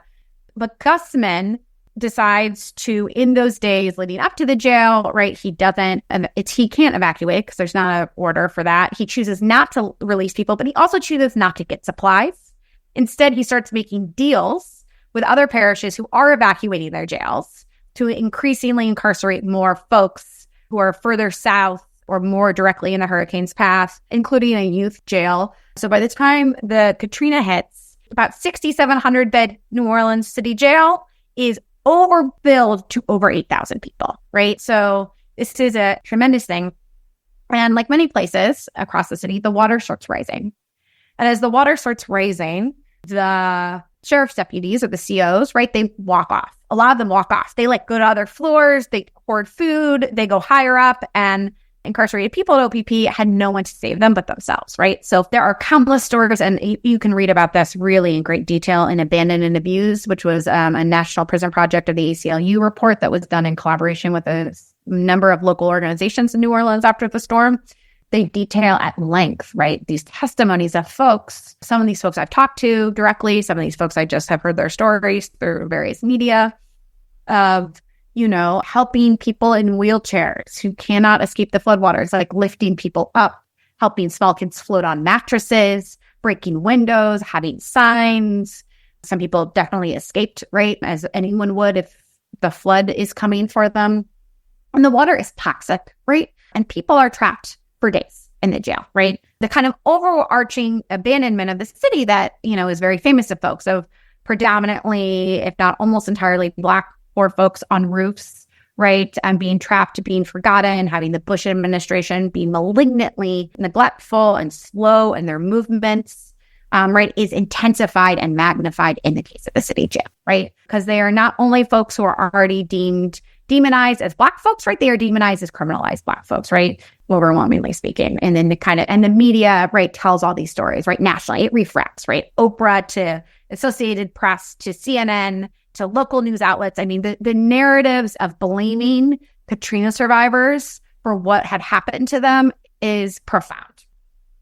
So that's the kind of immediate response. At the same time as there's an intensified criminalization that happens almost immediately. So Hurricane Katrina, it's August 29th, 2005. By August 31st, the city police are directed to stop their search and rescue missions and to start focused on arresting looters, right? AKA folks looking for supplies. and all kinds of supplies, right? And I want to say this clearly. Sometimes it's food, sometimes it's water, sometimes it's a TV to barter a ride out of town, right? There's all kinds of things that people are trying to get out of a completely devastated city, right? And I think in the first infrastructure project that the city built, because you couldn't send those folks to the jail that there are still people trapped in, right? Is that they kind of model very quickly the joint Greyhound bus station, Amtrak train station into a jail, right? That is called Camp Greyhound by some people. The Angola warden at the time, Burl Kane, becomes also in charge of that and this kind of insane kind of collapsing. That's some real carceral cooperation to be thinking about there. And the first person locked up there, I think it speaks volumes, was a man who had stolen a car and driven to the station looking to get a bus ticket out of town. And they said, "Oh, you stole a car. You're locked up here," right? I mean, it is overwhelming, right? The kinds of just dehumanization, disregard, organized abandonment, coupled with intensive state violence, right? So there's also intensified policing. There's the NOPD infamously, right, shoots at a bunch of Katrina survivors on the Danziger Bridge, killing some as people are trying to search for provisions. A.C. Thompson wrote incredible things about this years later, journals with ProPublica. You know, there is a real blind eye to the white supremacists who are killing Black folks with abandon, particularly in the Algiers neighborhood, which was unflooded because it's on the other side of the Mississippi River, so those levees didn't break. And there's just, you know, a total curfew goes into effect, and it just becomes an opportunity for criminalization to really be the primary disaster response to the storm. And then the folks who are eventually evacuated from the jail after several days, right, they are sent to prisons and jails, Louisiana's carceral archipelago across the state, right? Many without their medication, without their papers, and are lost there for weeks, months, right? Often no one knows where to find people. And what is, you know, articulated at the time by organizers and activists with critical resistance as people doing Katrina time, right? So this time where you might have gone picked up 2 days before the storm because you had a gun on you, right? That wasn't registered, or you got pulled over for speeding or tickets or whatever. You were never actually seen in front of a judge, right? And all of a sudden you've done 6 months in some far-flung place in northern Louisiana, and no one knows where you are. You can't find your family, right? Because they're displaced, and your family can't find you. So really just, I think, an intensification of the dehumanization of racial criminalization at all scales. Yeah, thank you for laying all of that out. I mean, I think it is like, I mean, even, you know, as somebody who saw so many of the images and has read parts of some of these reports and things like that, I mean, I think it's like, you know, it's different. I think you get to, I'll say this, the book does a really great job of laying out kind of the pre-Katrina era in New Orleans, and then talking about all of these types of, you know, how the carceral system operates. And I mean, it's just like, as you're talking about it too, it's just like, I mean, looting in the middle of, you know, quote unquote looting in the middle of a situation like this is such an insane thing to be worried about, as people don't have like fucking stores they can go to buy stuff. Like, you know, I mean, it's just like, what else are you going to do? You know, I mean, you know, it's really, I mean, and I agree, I appreciate the point too about, yeah, of course, some thefts are to get things that are needed to get out.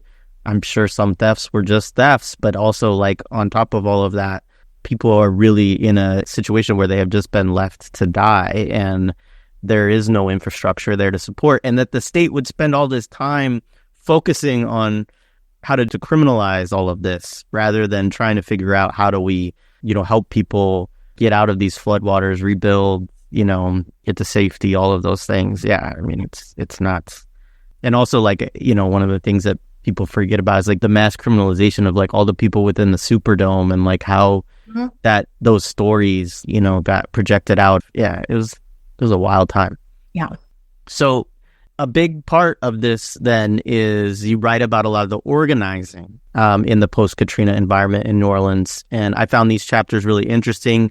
There's a lot of really hard work. You talk about the kind of, you know, burnout, the amount of hours that people are, you know, dumping in, and a lot of people coming in from out of town to try to help. But also then there's dynamics and contradictions, of course, between local people and, outside organizers.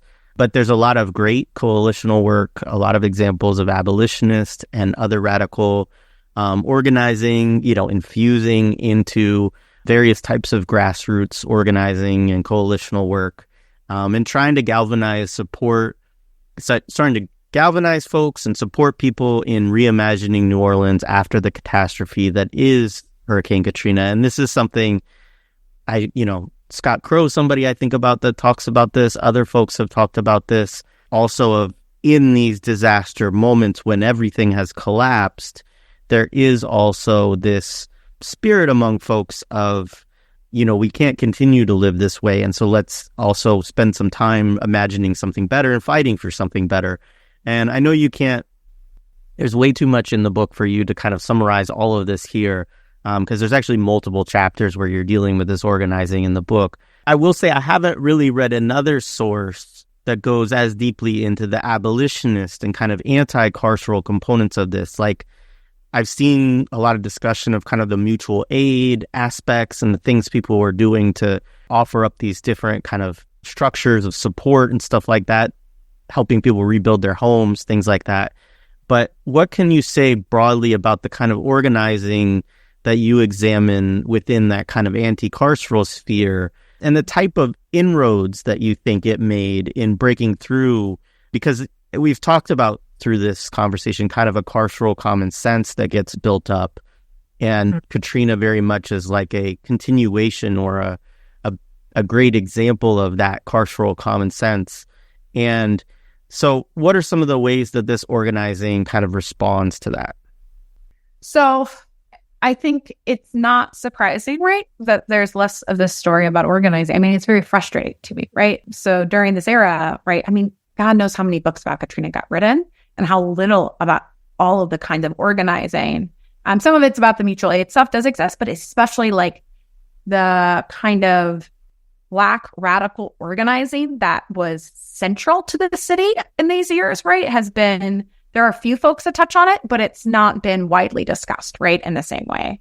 Again, I think it's easier to tell the stories of kind of death and devastation in a place like Louisiana and New Orleans than to think about kind of the organizing and life-making that happens in Louisiana and New Orleans. So that said, there was a really immediate kind of local and national Black left response. And I cannot say that clearly enough to this storm. And when I say that, I mean, there became very quickly, within a very few months' time, weeks, right? There were strategy sessions happening at places like the Penn Center in South Carolina, which is a well-known, long-standing Black left Reconstruction kind of era organizing space, right? There are conference calls of critical resistance organizers because there was already a critical resistance chapter in New Orleans. And critical resistance actually hosted Critical Resistance South through the New Orleans chapter, or what became the New Orleans chapter just a few years prior in 2003, right? So there's also already existing kind of infrastructure, Incite Women of Color Against Violence that had a chapter in New Orleans. So there's this kind of organizing infrastructure that is not just local, but is local and connected to national movements, right, that are kind of already primed and in place. It's one way to think about it.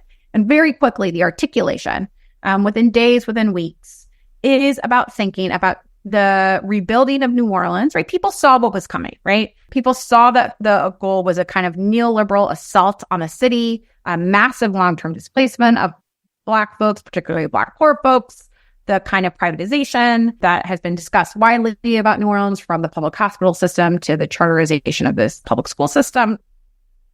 But that there was also a very clear articulation of New Orleans as being a site for a third Reconstruction politic, is how it was often referred to at that time, right? Third Reconstruction is an orientation where folks talk about, right, the Black freedom movement is a second Reconstruction movement in the U.S. South, and obviously Black Reconstruction in the aftermath of the Civil War is the initial, right? So there's an explicit kind of framework of Black Reconstruction that is getting put forth during this time that is multiracial, right, but is Black-led and kind of Black envisioned in all of these different ways. This is thought of at an internationalist scale. I think it's really important to note, right? Folks immediately start thinking about going to places like, or having these like dialogues with folks across the globe who have been displaced, thinking about the UN, thinking about kind of international tribunals as a site of kind of redress. So there's already this kind of expansive political imaginary happening, right? Of a kind of abolition democracy idea as Du Bois initially talked about it, right? As a kind of fundamental, how do we, dismantle the systems of racial capitalism and white supremacy that gave us the Katrina crisis in the first place, right? So it's not just enough to rebuild homes, but in order to actually create the conditions that this can never happen again, would be a way of thinking about it. And because the criminalization was so stark and so clear, and it's because so many folks in New Orleans in particular have been locked up, right? So the number of folks who are Katrina survivors or have been displaced by the storm, right, who have a connection to this kind of dynamic is huge, right? This is part of the contradictions of the carceral state. The more you lock folks up, the more folks have a stake in seeing people not locked up, right? So there's a couple of different organizing that's happening in these initial kind of months, right? A lot of it is tracking down these folks who had been doing Katrina time, right? So these folks who had been locked up in the jail and then kind of displaced. So folks with critical resistance, as well as folks with an organization that's getting born in this moment called Safe Streets, Strong Communities, start really kind of thinking around this question. And critical resistance, with the leadership of particularly Kaid Barrow, who was a national organizer, but spent a lot of time in New Orleans in that time and now lives in New Orleans long term. Kaid was really one of the kind of galvanizing organizers. And I should say I was part of this campaign around getting amnesty for everyone who had been locked up in the jail when it was flooded, as well as folks who had been locked up for things like looting and other criminalized things, right? So there comes a campaign, right, to really, and I think this is important, to get out of a question of innocence or guilt, right? But to have a broader question about what is freedom and how criminalization is the state's response. It is a disaster response, but this form of state racism cannot be the path forward, right? At the same time, this organization, Safe Streets, Strong Communities, gets off the ground and they start making connections with some of these folks who have been, brutalized in the wake of Katrina, some of the families of the folks who got killed on the Danziger Bridge. But they're also very clear that we cannot focus on the exceptional violence, right? We have to pay attention to the everyday kinds of violence and dehumanization of the New Orleans punishment regime early on. And so Safe Streets, which is really kind of a coalition building organization, is really a big membership-based organization, and also has one of their directors, Norris Henderson, who was one of the other co-founders of the Angola Special Civics Project, who'd come home in recent years, right? Trying to think about how to kind of get at the roots of the issues. And so you have in that moment for folks with Safe Streets, a building up of a membership base and folks focusing on things like trying to get more mechanisms around police oversight through the creation of an independent police monitor, trying to renovate and actually get a public defender system that worked, because what becomes really clear in this era is there is not really a public defender system in New Orleans. It's really this really murky system of like shady appointments connected to folks who are also the lawyers for the police union. And it creates all of these dynamics. So trying to like move forward to try and get less people locked up through a better public defense system, trying to get more oversight as a way to think about kind of the atrocities of the police violence against Katrina survivors, but also the everyday police violence that people were shaped by in New Orleans. And also increasingly this question of the jail, right? So the jail becomes, in many ways, the jail became central to this project in this book because I was around this question of the jail early on also, right? And so because of the flooding of the jail, a bunch of the jails immediately decommissioned. No one is getting put back into these spaces, right? It's too much devastation because the jail had become, by the point of Katrina, many, many, many buildings, right? Over many, many blocks at a huge footprint. And so there becomes this campaign that folks with critical resistance and folks with Safe Streets, Strong Communities, but also the Congress of Day Laborers, which is a kind of a newly forming organization at that time of immigrant workers who are getting brought into the city for rebuilding needs, some of which are documented, some of which are not. Hosts of organizations are coming together to renovate this thing called the Orleans Parish Prison Reform Coalition, which might at first glance have a pretty narrow sounding name and in fact existed pre-Katrina, kind of again around these questions of conditions of confinement, but undergoes a renovation as there's kind of this more, if not explicitly abolitionist, always abolitionist leaning or more kind of radical politics happening around jailing in the city. People really kind of leveraging this moment of the Katrina devastation to try and think about how to push for a smaller jail. And there becomes a political opportunity when FEMA, allocates the city money for rebuilding the jail, right? Because there's all kinds of allocation. And hard to explain the levels of rebuilding that was happening for years and the levels of city council meetings, and just so many things were happening constantly. But one of them is it comes down that there's going to be, after this public defender win, after this police oversight body gets created, there becomes this idea of what does it mean around the sheriff trying to rebuild the jail. So the jail had gotten shrunk from, say, 6,700 beds down to like 3,500 beds, I want to say. And the then sheriff, Marlon Gustman, was like, let's get to 5,800 beds. And then let's like keep growing it, right? And this coalition that really has folks across the political spectrum, from liberal reformers to hardcore abolitionists, right? Like a real range, which I think there's a lot of stories to be told there about what that kind of coalition work looks like. Starts from the premise, right, that the goal is to stop having New Orleans be an epicenter of mass incarceration, right? And so it's no longer a question of conditions, it's a question of bed size. It's a question of shrinking down the jail. And so they say not just we don't want the jail to get bigger, right? But they say we want the jail to get smaller than it already is, right? We want there to be it to shrink. And so some folks with the CR, are like, we want 0 beds. That's our goal, right? We want 0 beds. Other folks are like, we want it to be in alignment with other cities, which has some kind of both, I understand the political pragmatism that was kind of being oriented there. Also that, inadvertently justifies that jails everywhere had grown, right, over decades, right? It's a both and I want to hold that both and for folks. And this coalition really gets built out of all kinds of different folks. And they really do incredible organizing during this era of time, right? They manage to not just get the city council talking about things in different ways. They get the media talking about things in different ways. They get teach-ins. And the neighborhood association where the jail is, the Mid-City Neighborhood Association, which are, historically conservative bodies, right, to come out against the jail, saying they want a smaller jail. They kind of leverage some of those kind of anti-jail politics that might have a range of reasons for them for a more kind of, right, abolitionist or anti-jail ends. They're able to make, right, really clear connections around this per diem system. That becomes central, right? So part of the organizing is we don't want state prisoners in this jail. We don't want ICE detainees in this jail, right? The jail is being used in all these ways. And they're able, through really months and years of organizing, to flip the script in many ways and get the city council to commit in 2010, 2011, that when the jail gets rebuilt, it will be rebuilt with a cap of 1,468 beds, right? Which means it's the first time in New Orleans history that the jail will be downsized pretty dramatically. So it's an 80% decrease from where it was before the storm. It's higher than what people wanted. I think that's really important to note, right? They were saying, the coalition ended up consensus saying 850 beds. So it was smaller, right? Or it was bigger than what they had wanted. But it was not what really, I think 10 years prior, the sheriff would have gotten that without even question, right? So there was also just kind of political shift that happens in this moment out of these years of organizing, out of this base building work, out of political education work, out of people, leveraging national media when local media was, more or less hostile, right, to these questions, which then pushed local media to get better on some of these questions, right? So there become these like various layers of organizing at the time that lead to this really tremendous win for the folks of New Orleans that's predicated again on the way that we get out of the question of the jail getting flooded is to have less people subject to the jail at all, right? That becomes the orientation of the time.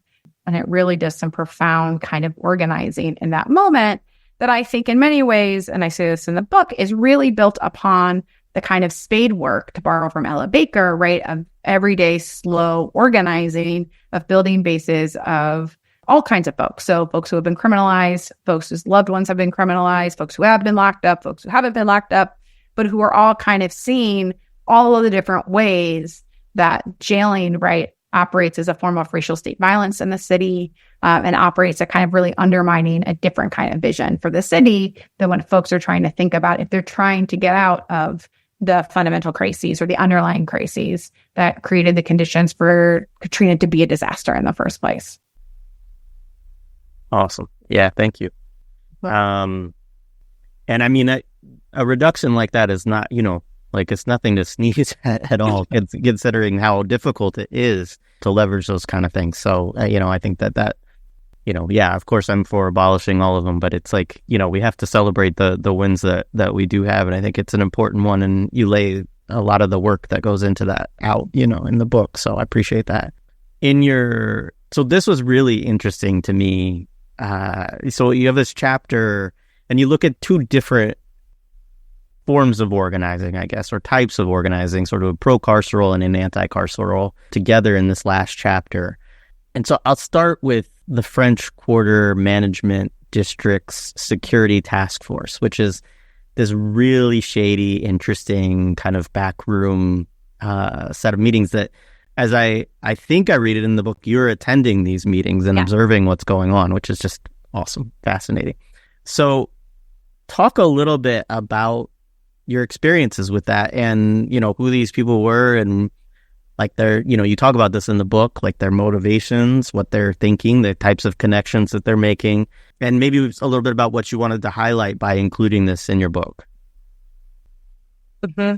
So, when you start doing a project like this, right, I was like, okay, this is the story and I'm doing some archival research. I'm going to learn some things, but I was also interested in doing ethnographic work and also really telling a story of the present. I mean, the whole book in many ways is like, how do we get here moment, right? And if the book had, I'd written it 10 years earlier, right, I would have ended with the thing I just said, right? I would have ended with the jail story to the end. But it was 2015, 2016, right? We were in a different era of New Orleans. It's an era of really intensified tourism. During this era of time, right, there's just, Airbnbs are proliferating at a rate that is unmatched in the city. Mayor Mitch Landrieu, who was a terrible human being, is just putting everything into the tourists at the expense of all the residents. He's really gung-ho for the cops as a tourist, as a way to promote tourism, to, create an image of New Orleans as a safer place. And in this kind of landscape of all these different kinds of moments, I learned out through this organization Breakout, which I'll be talking more, I'm sure, in a minute about, right, that there's been an intensified policing thing happening in the French Quarter.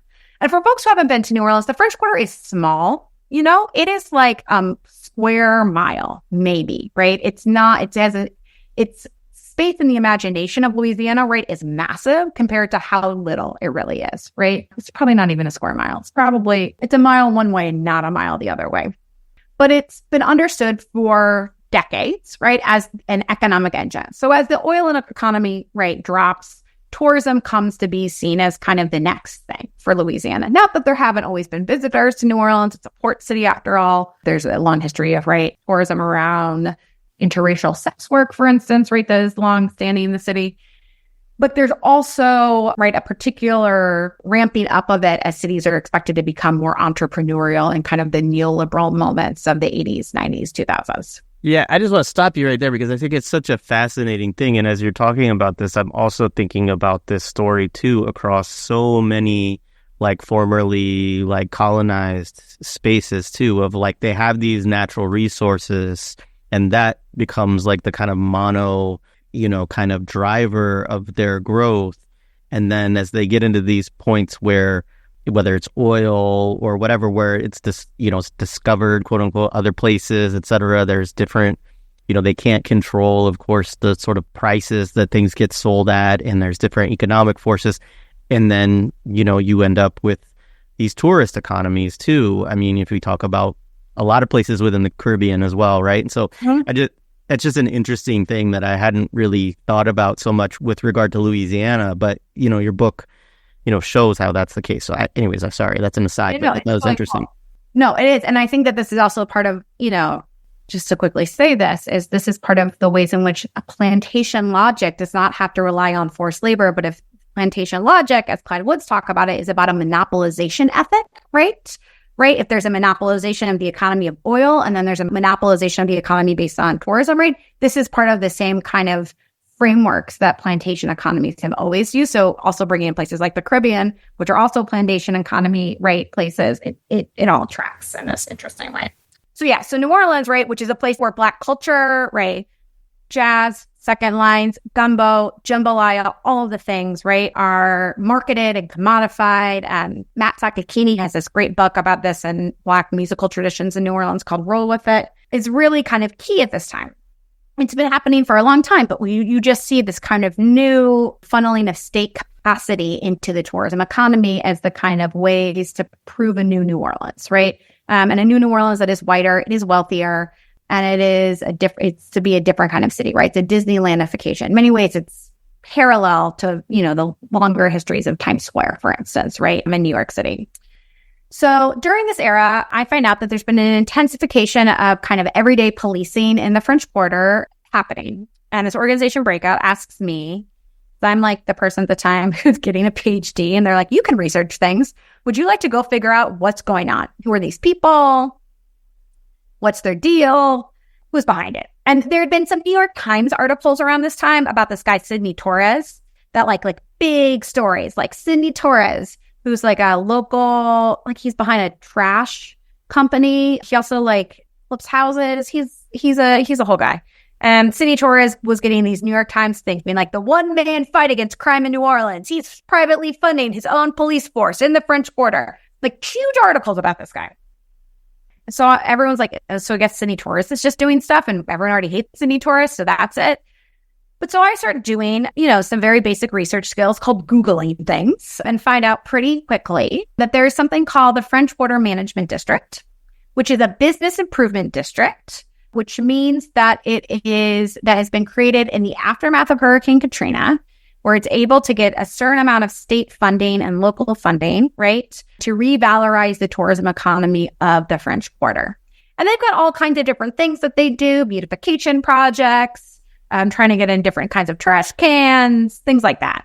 But the epicenter of what they're doing is through the security task force, where they are creating state-funded patrols of private law enforcement, but they're NOPD cops off duty. I want to be very clear here, right? The interchange of people here is very complicated, right? And they're technically a public entity, right?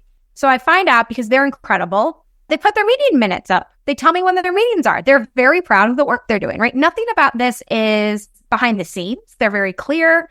They've been pushing for this new infrastructure and they've actually, the Sidney Torres's guys' private policing thing actually came under their banner, right? So it's really not a private policing thing as much as it's like a public-private partnership, right? Is the way that we should really be understanding it. So I go to their meeting. So I write up a little thing. I try to figure out who they are. I figure out they're doing this work. And I go to their meetings. And their meetings feel like it seems like I'm making things up, but they are in the back room of one of the oldest restaurants in New Orleans, which is known for shady deals going back to the turn of the 20th century. And so it's not like you go into City Hall. If you've ever been in a public meeting, it's not like you go into City Hall and you sit in a boring room. I go into a room that is called the Mystery Room. All the rooms have names, some for the crews of the city that still have secret memberships and run Mardi Gras or run parts of Mardi Gras. Mardi Gras has lots of different layers to it. I go into the Mystery Room and I sit down in a room that is, dark red walls with newspaper clippings framed that are yellowed from the turn of the 20th century, mahogany tables, 14 white folks between the ages of, I would guess, 55 and 75, and one NOPD officer. And they're there to have their monthly security task force meetings. And I roll in. First time I go, I put on a blazer, I wear my glasses. I take out my nose ring. I do all these things to be I am just because they're open to the public. And I come up with my story. If they ask me who I am, I'm a graduate student interested in criminal justice, right? I'm super prepared. They do not care who I am. They do not give a fuck. And I am sitting in the corner, scribbling all my notes, taking down everything they say. I could not be more conspicuous. And it takes until I think the third meeting that for someone to say how would you like to sign in?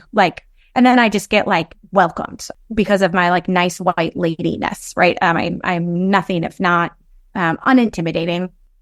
/ I realize later they're so powerful. It does not matter what I think, right? And in the rooms, they're coming up with all kinds of strategies for policing in the French Quarter, right? They're coming up with ways to push out folks who they identify as sex workers, or they think are sex workers, folks they think are drug dealers, folks, and I say this repeatedly, they literally use the term undesirables repeatedly. I literally remember writing it down, being that's probably too far for my field notes. And then they said it, and I was oh no, they're just saying it. Specifically queer and trans people. And and saying what are their ideas to get more policing on the corners, to push them out, and saying very explicitly, as, business leaders and wealthy residents of the French Quarter, that what their aim is to, they say this, is that they're not against the police, they're not against the NOPD, but we need more cops. So it's not a like private is better than public.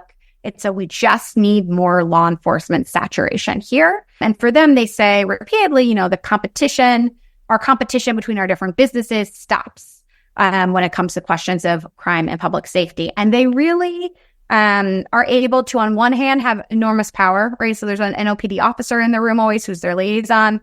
I have never seen so quickly in my life someone say, this block has had too many issues in the last week. And within minutes, the officer's like, great, we've got 3 more people on there.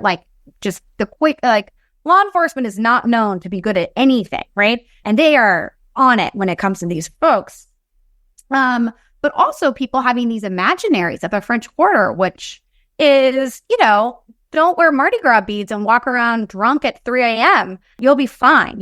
I've spent so much time there. I've worked in the quarter as a server, but their imaginaries are of gun battles in the middle, right? Terrorist attacks, things that are above and beyond any reality, but their affects of the fear, right, are coming to really shape policy in all of these ways. And they're able to organize all kinds of different policing things, new surveillance technologies. They partner with the sheriff actually to try to come up with that strategy to get homeless people out of the French Quarter through a new homeless shelter outside of the quarter. And I cannot say enough about the layers of just fear and power through, I should have said this previously, through an explicitly kind of broken windows policing framing, right? They talk about Braddon. They talk about Times Square. They talk about Giuliani. They say, we all know it starts with a broken window. We all know it starts with a low-level crime, right? They are versed in this kind of narrative as truth, right? With no evidence right behind it.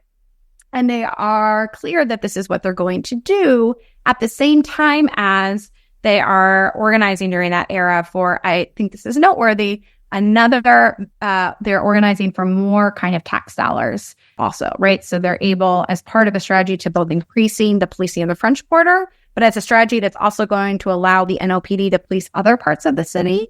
And so they're able to, through this very, again, boring tax vote, right, expand the policing capacity of the city on all of these different scales in the name of, tourism, capitalism, through and through.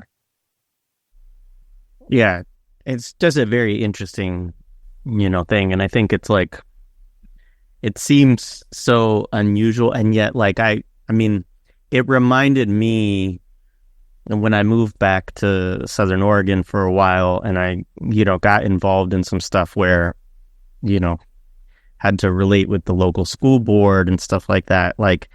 Just that this is often the way that politics is done, actually.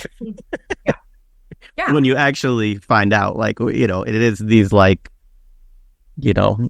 IHOP breakfast or something like that, it's just these. And the point that you made about them being powerful enough people that they weren't worried about you surveilling what they're doing, I think is a really important one, because the reality is these people don't think that they're doing anything bad or wrong. They think that they're doing the right thing, and they think that this is, an accepted good, sort of, as the way that they're operating. And I thought the sex worker point was interesting. You made a point in the piece, in the chapter, also about they're never interested in the fact that people come to the French Quarter sometimes, obviously, as sex tourists or as seeking things that these same people would think of as criminal, and that, obviously there have to be, sex workers or people that would sell them drugs or whatever, right, for them to be able to have this experience that they want. The tourists are never the target of their ire. It's all about, like you say, sex workers, homeless people, Black people there, that they're, and so it is also this interesting, obviously that makes sense from a sort of financial logic of the people who are coming in to spend money, we don't want to bother them. But it is interesting in the way that it's sort of contradictory, because part of what the people come to experience is part of the quote unquote illicit aspect of what they might find in the French Quarter. Right. Which I just want to say, like, one of the things that was the most shocking to me, and I think this like gets to this contradiction, is that this guy, Robert Waters, was the president of the French Quarter Management District during this time, who is the owner of many strip clubs in the French Quarter, right? So he was like, I'm not against all forms of like sex, but like come to my clubs, be with like, do things with the strippers, do not like do things with like girls walking the street, right? That's like that's the line there, right? So it's like, get wasted on hand grenade drinks. I don't care about that, beyond bourbon, but you're going to be part of our capitalist infrastructure, right? You can't be outside of that, right? Is the kind of imaginary that I think they were working with. Yeah, that makes sense. Mm-hmm. Keep them in the formal economy as opposed to the informal economy. Anyways, fascinating. So the other aspect of this chapter, which is really important, is that you're, in contrast to this, looking at the organizing that you mentioned briefly of this organization, Breakout. So say a little bit about kind of why you wanted to conclude your book and the importance of their work in kind of as you get towards the end of it. Yeah, so Breakout is an organization that organized against the criminalization of LGBTQ youth of color that was founded in the kind of post-Katrina crisis of legitimacy of the NOPD. So another thing I kind of breezed through, right, is eventually there becomes much more national news around the NOPD's various kinds of killing and violence against Katrina survivors, and there ends up being DOJ under Obama kind of consent decree that folks organize for. In that era, this organization, Breakout, gets founded of mostly, but not entirely, Black, queer, and trans youth, predominantly Black trans girls, who have experienced all kinds of police violence, but most notably various forms of sexualized state violence in the forms of, they would articulate it as stop, frisk, and groping, right, in the names of determining people's so-called real genders, right, and a particular policing of Black trans girls as a form of both kind of policing Black folks in general, but also gender policing and sex work policing happening because it does not fit, right, within this imaginary of the tourist economy at this moment, on one hand. On the other hand, right, fits into this centuries long history of Black women's sexual autonomy, bodily autonomy, right, being not recognized in any way, shape, or form by the state. So there are these kind of various things happening in this moment. And I was connected with folks through Breakout in different ways when I was doing this project. And they started to be doing this organizing around policing right kind of before or in tandem with the kind of expansion or the kind of the work of Black Lives Matter, right? So they're existing before, and then they're existing during, right? They're formed in like 2010-ish, right, which predates BLM, but then really get various kinds of boosts in 2013, 2014, 2015, right, as there's more kind of attention to police violence this way. And again, I never intended for this book to talk about policing. This is where I have this funny title called Prison Capital, which I went back and forth on a lot because it's prisons and jails and police. But you can't put that all in a title, and you just have to do something and live with it. But really trying to understand the ways they were organizing in this moment to kind of fight back against these forms of everyday police violence that really centered kind of what I articulate as a materialist, trans feminist politic, right? Who understood that part of them also being rendered, these are my words, not theirs, right, as surplus labor, right, because of their racialized gender and sexualities, right, is also part of the same landscape that, for instance, is, right, about the targeting of, like, Black young men in the 1980s oil bust. So these are, like, two sides of the same coin, right? And that they start organizing in many ways. And I've had a lot about this, is, I would argue, kind of in a tradition, and I mean, they studied this tradition, but also in a tradition, the Black Panther Party is kind of thought of the lumpen proletariat, right, as, like, different forms of organizing, right? So being like, yeah, we are folks who are outside of formal economies. We are people that are often seen as outside of what we do, but we are going to centralize our organizing. And they fought as part of this kind of DOJ consent decree moment to also shift and to kind of reduce police power and trying to make all kinds of experiences they were having around police violence, sexual violence, under the guise of reasonable suspicion, to fight to have all of these various kinds of gender and sexual policing explicitly stated under the consent decree that it would be not constitute reasonable suspicion and probable cause. Not because, again, this is, I think, this is a book really that's hard about non-reformist or abolitionist reforms,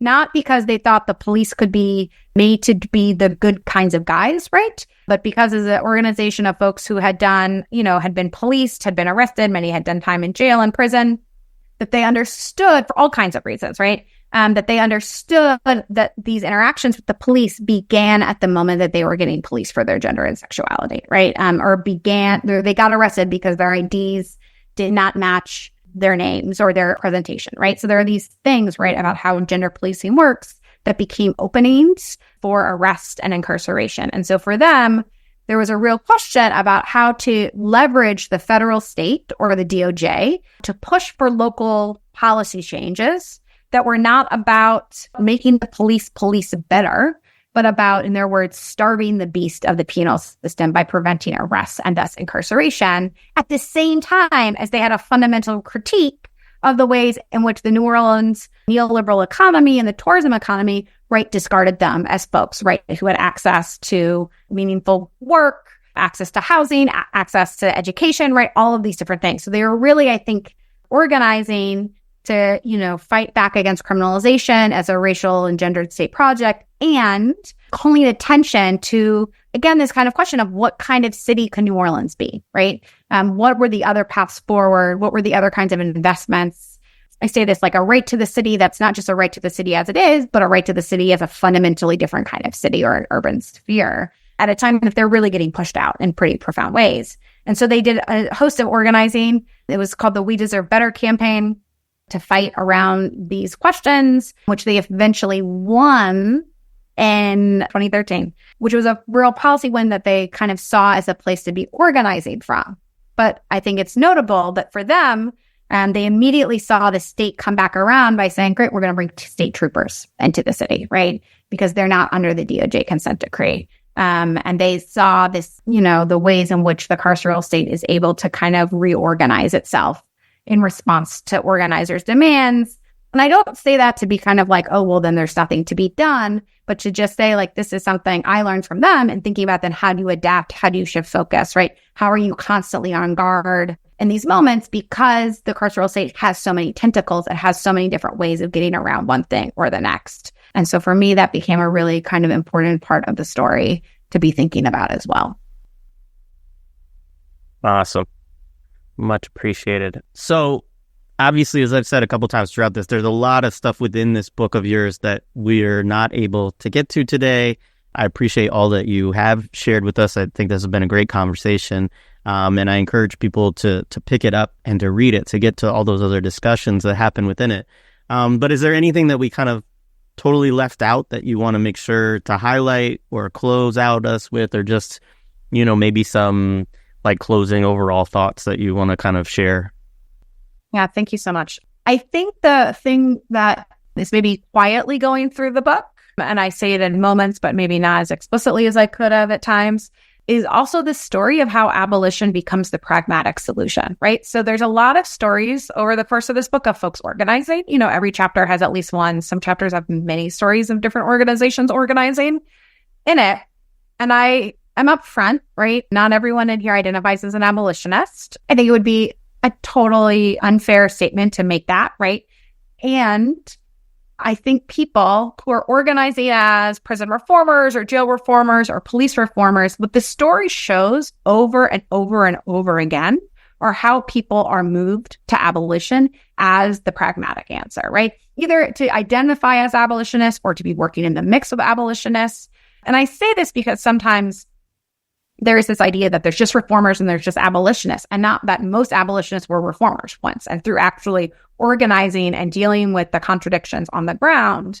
And I think folks in New Orleans, who again really see themselves explicitly in the lineage of Black Reconstruction and abolition democracy, right? Talk about this, not as an abstract idea they read in a book, right? But as a personal history often, right? That feels really resonant. comes to shape people's understanding that, if the world that we're trying to build is a world without cages, that's a world where, right, we have to keep fighting things that might seem, not the vision we're getting towards, but as part of that horizon, as part of that movement forward, as folks are really grappling with, I think, the dialectics of what an abolitionist reform orientation is, that actually creates space for more and more folks to get brought on to those kind of politics over time. Yeah, absolutely. I know that was my own trajectory or experience.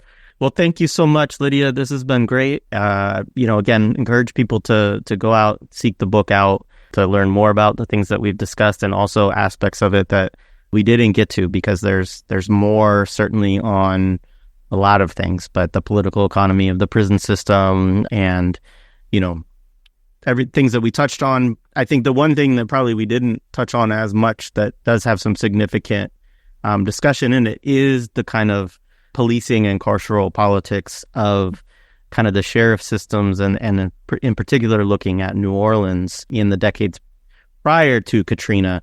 And obviously I just kind of nixed that out because I wanted to be able to get to all of these other aspects of the discussion, but I think that's a very important aspect of the book as well. So anyway, thank you so much.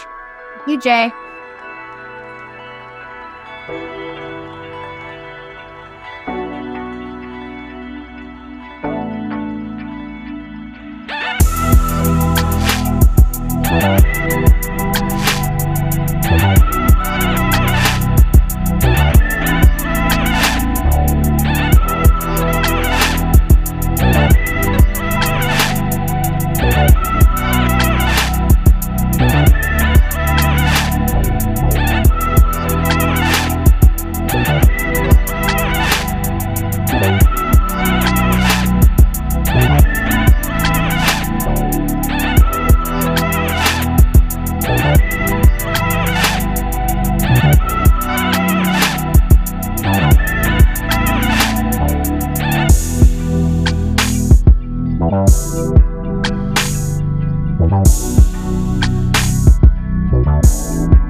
Bye.